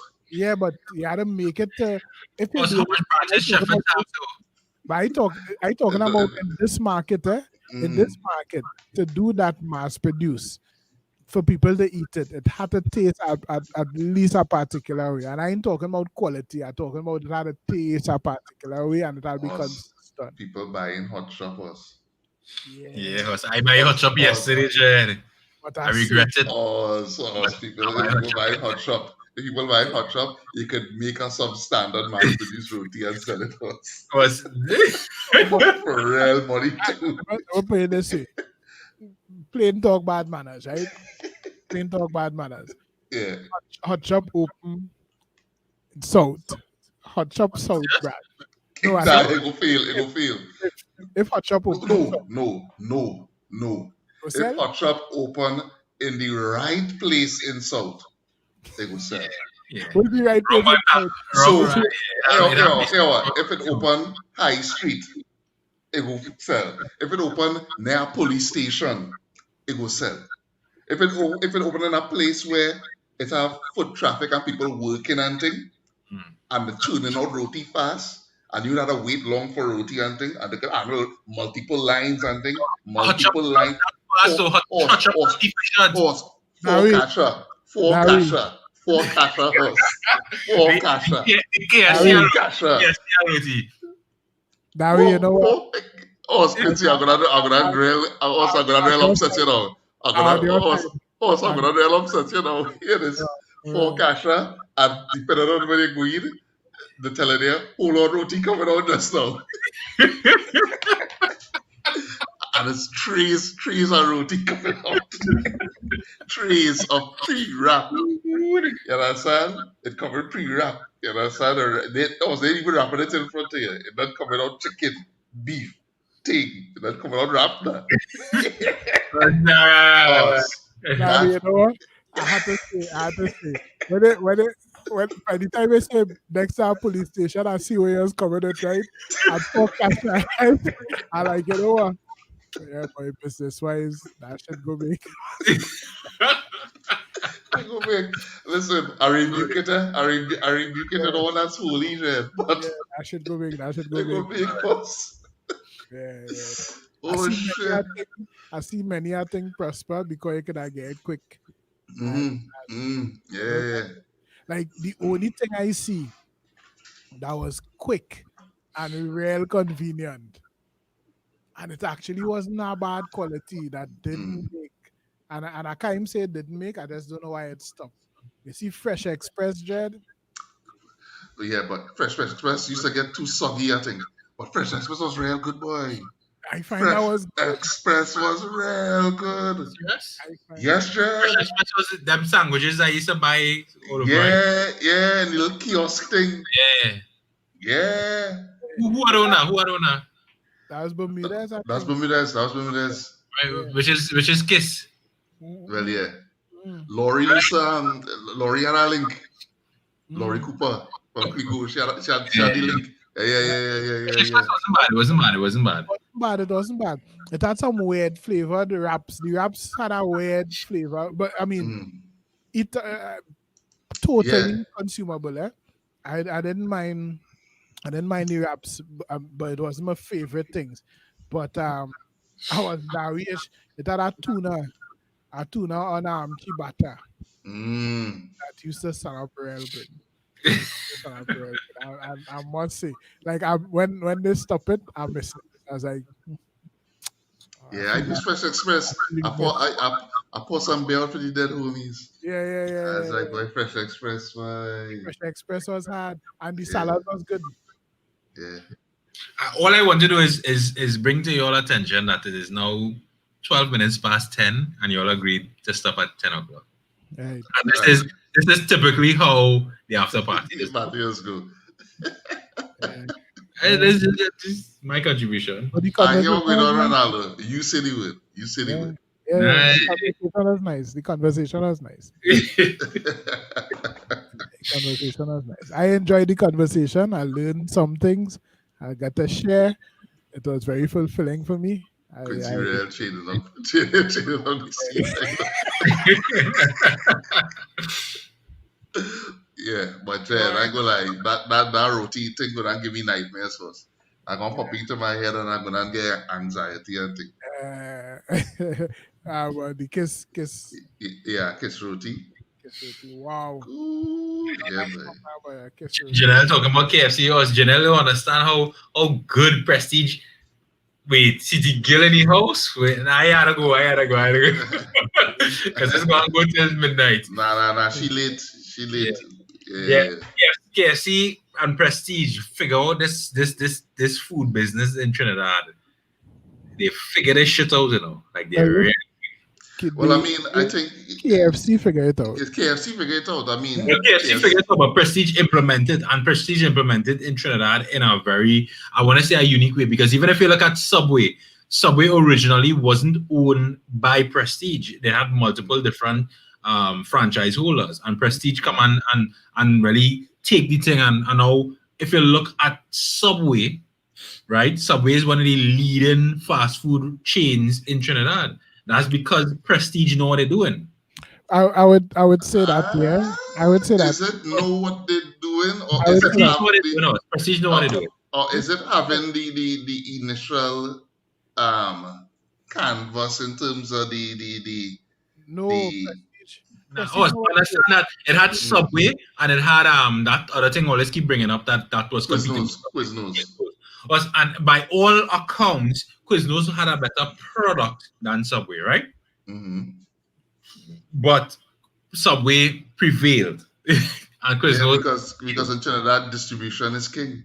Us, and again, you have to understand, this is what I'm saying. Prestige know how to market, they know how to do things in the back end Eh, that is I- made it But profit. again, is that knowing how to market or is that flooding? If you flood a market with something no and Because listen. having whatever it is you have to do in terms of have capital and whatever, the fact of the What matter is Prestige? Prestige can do it. What but right, so Prestige? that's why I was saying, is it really like that savvy or Nah, just listen. having the bank? Nah. All right, savvy. Yes, actually, yes, I would say savvy, right? And, Mm. but it's not savvy from the perspective of innovation and vision and all them kind of thing, right? Yeah. Not since 1999. Not since 1999. I wish I wish they would still pay me, but not since 1999. skill comes in because as a franchise holder, you still need to have a certain amount of skill in terms of what you're doing and how you're rolling out your product, right? Because franchises real hard to run, Yeah, real hard to run. I've seen people that buy into things and there's in a creative realm that buy into things and didn't understand how the thing working. I see that already. So it's very possible that you could buy a perfectly good franchise and not make anything of it in a zone. Right. Which, as a matter of fact, which the franchise holder, if they're sick with it, will be able to make out before you even purchase it and say, nah, dog, you can't run this. You understand? I think the skill really is the KFC skill, right? KFC make a model that if you watch it starts globally, KFC make a model that is a good thing to But invest even if you look at KFC globally, right, you would realize that every location that KFC operates in, it tweaked, it tweaked. It's not the same in terms of what products they have, in terms of how they market, in terms of a bunch of things. which is the fault, and I Mm, use fault loosely as a word here, mm, of franchise owners, because the franchise owners make a franchise that not just scalable to be global and have global reach, but mm. adaptable for Adaptable. market. Yeah. And that is a big thing because KFC, Japan and China and them places vastly different to KFC Trinidad, but Mhm. it working and it performing across there pretty much the same way. But it depends on the franchise owner, the franchisee, the person who's selling it in this market to adapt and modify it and implement the plan, because Yes, KFC, yes. KFC International could give you all the blueprint. You had to tweak it to your market and make sure it worked. And And you might be shitty and can't tweak it to your market. exactly, and again, give Jackie Jacket Prestige work that shit. I will do Prestige that. I will work say that shit, I will horse. say so. I'm not Because gonna I mean, we have Royal Castle, and we have a people who look at Royal Castle as we own, and Royal Castle try to bank on that with even their marketing, and still didn't make or can't make against KFC. KFC still yeah. And now I saying what I'm saying, and I don't want to take away anything from Prestige because yes, I agree that Prestige is like a model for me. If I was KFC, I'd be like, yeah, Prestige Holdings is a model franchise holder. They've been holding that shit since 19 how long? Yeah, understand? And holding it down. Yeah, like I work on that. I come in advertising and work on KFC with Prestige. I just watch if we could look at churches, chicken come here and all them people and them.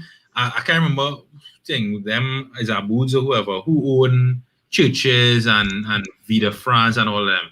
They don't know how to run franchise anyway. Prestige know how to buy. They and it's not like they don't have good products. It's just that from a business and and a marketing perspective, Prestige, you had to get Jackie Jacket Horse. Yeah, They yeah, yeah. know what they're doing. Straight up. Yeah, Prestige know what they're doing. I will give it. I will say that. Um, but we kinda stray a little bit from the point.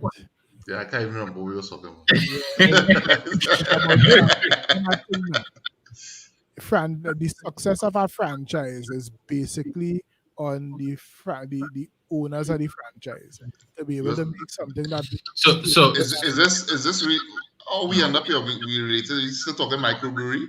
This is I think that was the genesis. Nicole raised a point about Pizza Hut and the fact that that is prestige and they're not winning. Okay, I would. Jamila. Yeah, I would say Pizza Hut is not performing the way it should be performing. I think that's partly because of the product and the fact that the product hasn't, like Pizza Hut hasn't changed their product for forever. It's still the same greasy, stink, nasty pizza that they've had since forever. And the only thing that they really did that was unique to the local market is the all you can eat that they had forever. I never even went, but they had the huh? I went. Right. So you see that was a huge marketing tool. But beyond that, I mean, Pizza Hut was never really saying anything. I think in the early Marius was cutting their ass, and in the late, I think things like Papa John's and Domino's cutting their ass. Well, I think Pizza Hut, if you look at what the franchises that Prestige have, right? I think Pizza Hut targeted more towards a family experience. Yeah, but how they position Pizza Hut now. An in-house dining experience, in restaurant kind of thing, which is not how people consume pizzas. Yeah, so Domino's and Little Caesars and things, they're not catering to that. They come take and go. Which is why Papa John's is the best, well, in my opinion, the best pizza. And again, we can talk about the quality of the pie, whatever, but Papa John's, they don't spend no kind of money on the space. They don't spend no money on his space. But yeah, because pizza is not a sit down anything, at least that kind of pizza. Well, it was for a while, which is why Pizza Hut invested in Roxy and we had whatever. And it had times when we used to do that. I have gone and I have celebrated birthdays, kids and whatever in a Pizza Hut. But that is not where it's at now, right? Pizza is not that. If you want that, you're really looking for La Cantina. Well, not even that. I wouldn't even say La Cantina because that's more a little bit boutique. But I would say Chuck E. Cheese. That's what Chuck E. Cheese. Oh, family thing. I thought it was right, because at the end of the day, pizza in terms of food for the Israeli kids, it targets towards. So Chuck E. Cheese trying to eat Pizza Hut pie in that kind of sense. Yeah. But Pizza Hut and actually, and Pizza Hut went for that for the kind of like dating demographic and thing too. I think honestly, Pizza Hut was real spot on in the strategy for when they come out. When they come out was when that was real conducive to how we used to consume pizza. But the market changed since that. They didn't adapt. And the thing about it is Mario's give Jackie jacket. Mario's is watch all of them as slow as they are. There's Mario's watch Pizza Hut and what Pizza Hut was doing and adapt to that shit. Mario's was always doing that. Mario's was always a family thing. Yeah, but Mario's wasn't doing what Pizza Hut was doing the way Pizza Hut was doing. So if you look at Mario's St. Augustine, by the thing there, in that big building and all kind of Mario's. That wasn't always so? Well, I mean, it was so because I think in retaliation or to accommodate for what Pizza Hut was doing, Mario's same kind of, well, that's pizza thing. But Mario's traditionally was more of a get shit, go away. They didn't care about the interior. If you look at old Mario's when we was coming up, Mario's was broken down house. Mario's didn't care about who was coming out and what the experience in the store because it was taken. Yes, I shared what happened was in them times, right? When we was coming up in them times, it was by default. So you get people, families coming and sitting down and thing without much effort because they didn't have much other options to do. And pizza was a kind of reward, indulgence, luxury. family indulgence at the time. You know what? Take the place of that. What's that? TGI and them kind of thing. So TGI and them kind of thing take the place of them kind of thing. Yeah. That is a strong point because you see what you saying there. Mario's was the TGI time. When they had to celebrate and thing and wherever you go and get a pizza and thing and then sit down there. It was never a nice experience though. It was nice. In store house, Mario's never had a clean bathroom. Was never.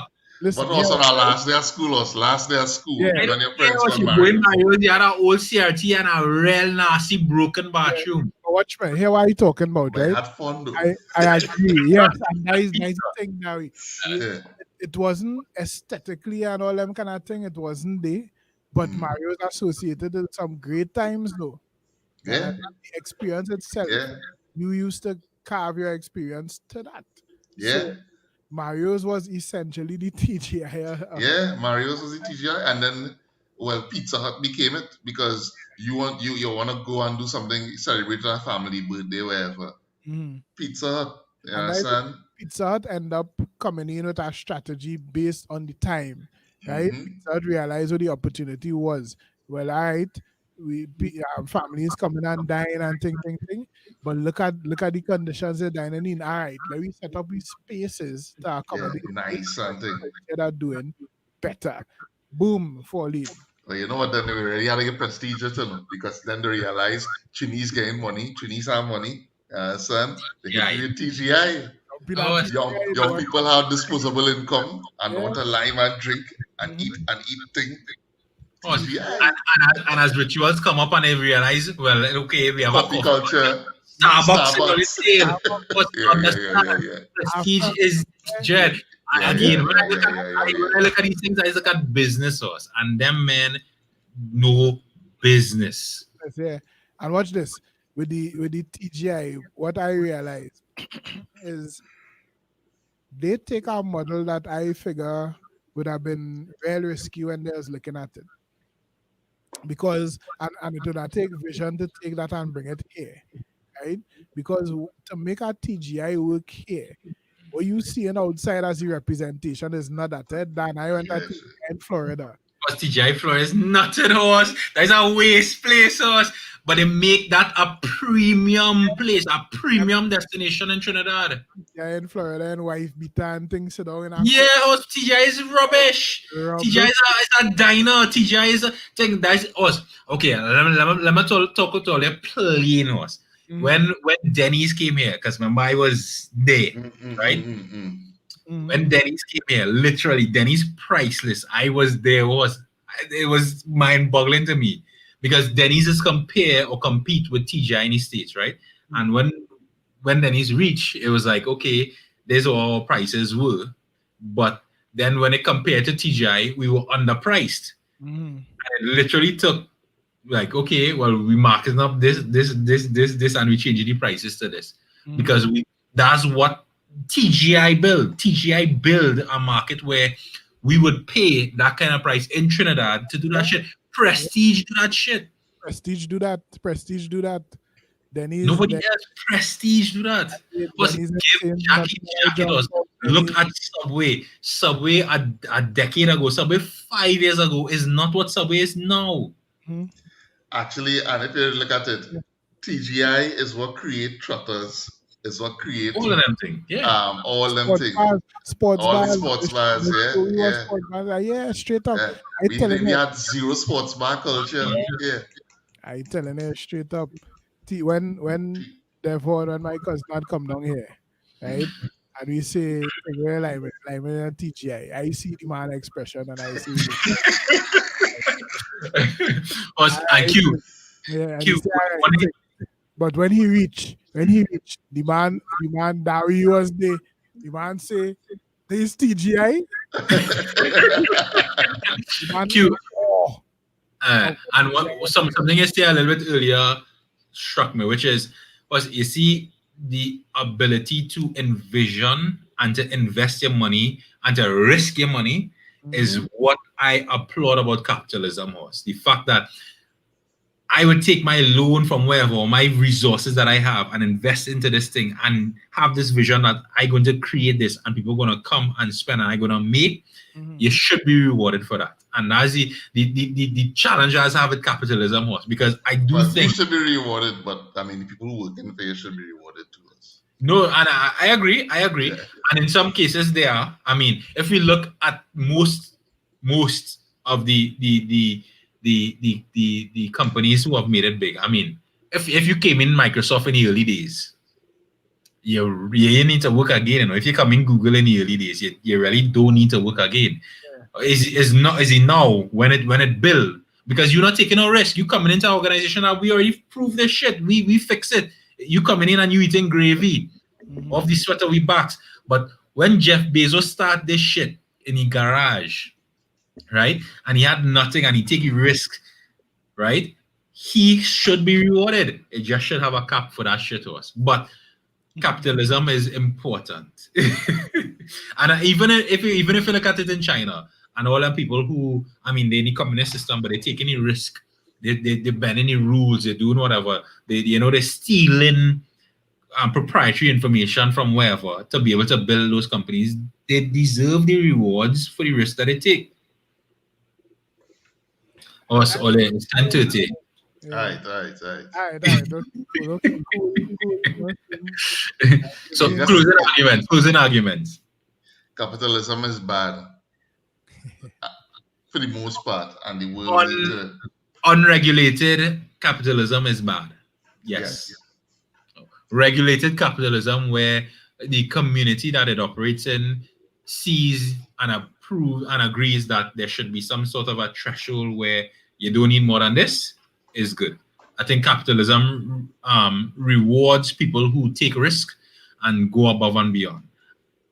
And for me, that's what socialism doesn't do. Socialism speaks to we all are equal.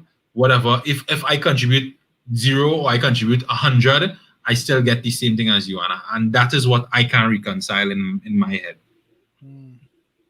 All right. My closing thought is legalize marijuana.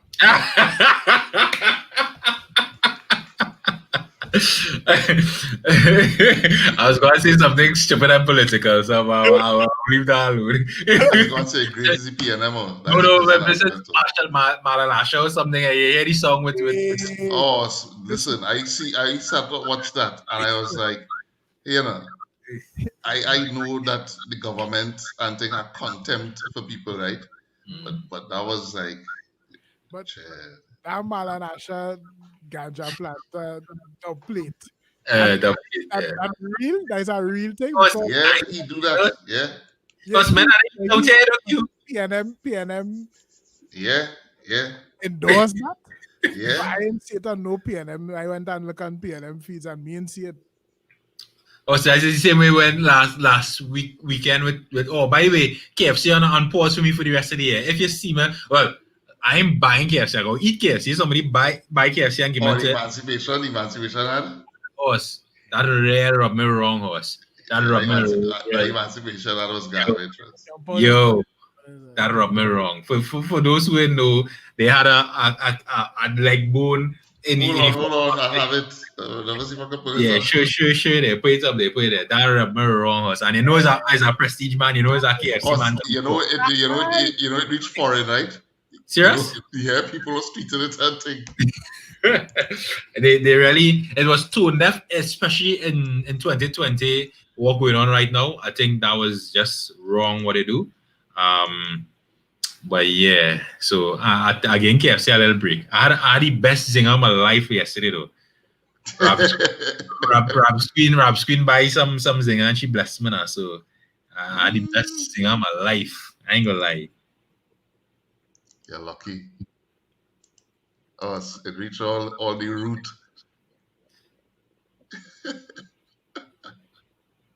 Yes, yeah. See that? Now, but I appreciate what you had posted us that you would have been the person saying, "Yo, we can't do that," and they would have been like you like, what do you mean? Why? Oh, yeah. I mean, so I ain't gonna lie. I mean, I ain't gonna love you to talk them kind of talk, but I had to listen to people say some things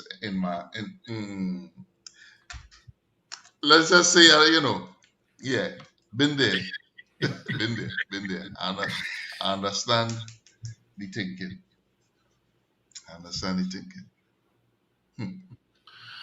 Hi, so 3 hours and 17 minutes in. Yes, we did well. We need to call it quits. Yes, thank you everyone for being here. Marina, 27th, Nicole, Firebun KFC Roti, Janelle, Who else here? Tim, blessings. Selena, City David, Girl, Peter, City late. Gill, Sister Punch. Peter, Yeah. Peter is always here every Yeah. time. Every day, Peter. Iron your call codes for next week. Valdez. Yeah, man. Michelle, Tim, Larry. Thank you for logging on. Alex, big up Alex, yourself. Alex, yeah. Yeah.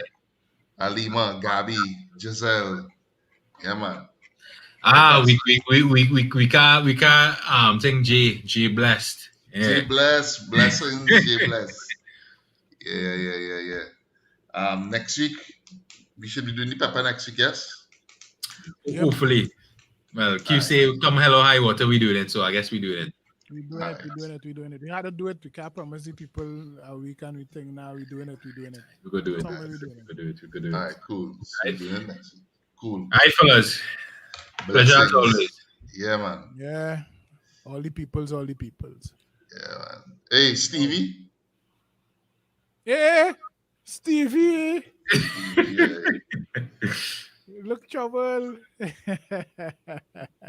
Stevie, why? Yeah, man. Mhm. Alright.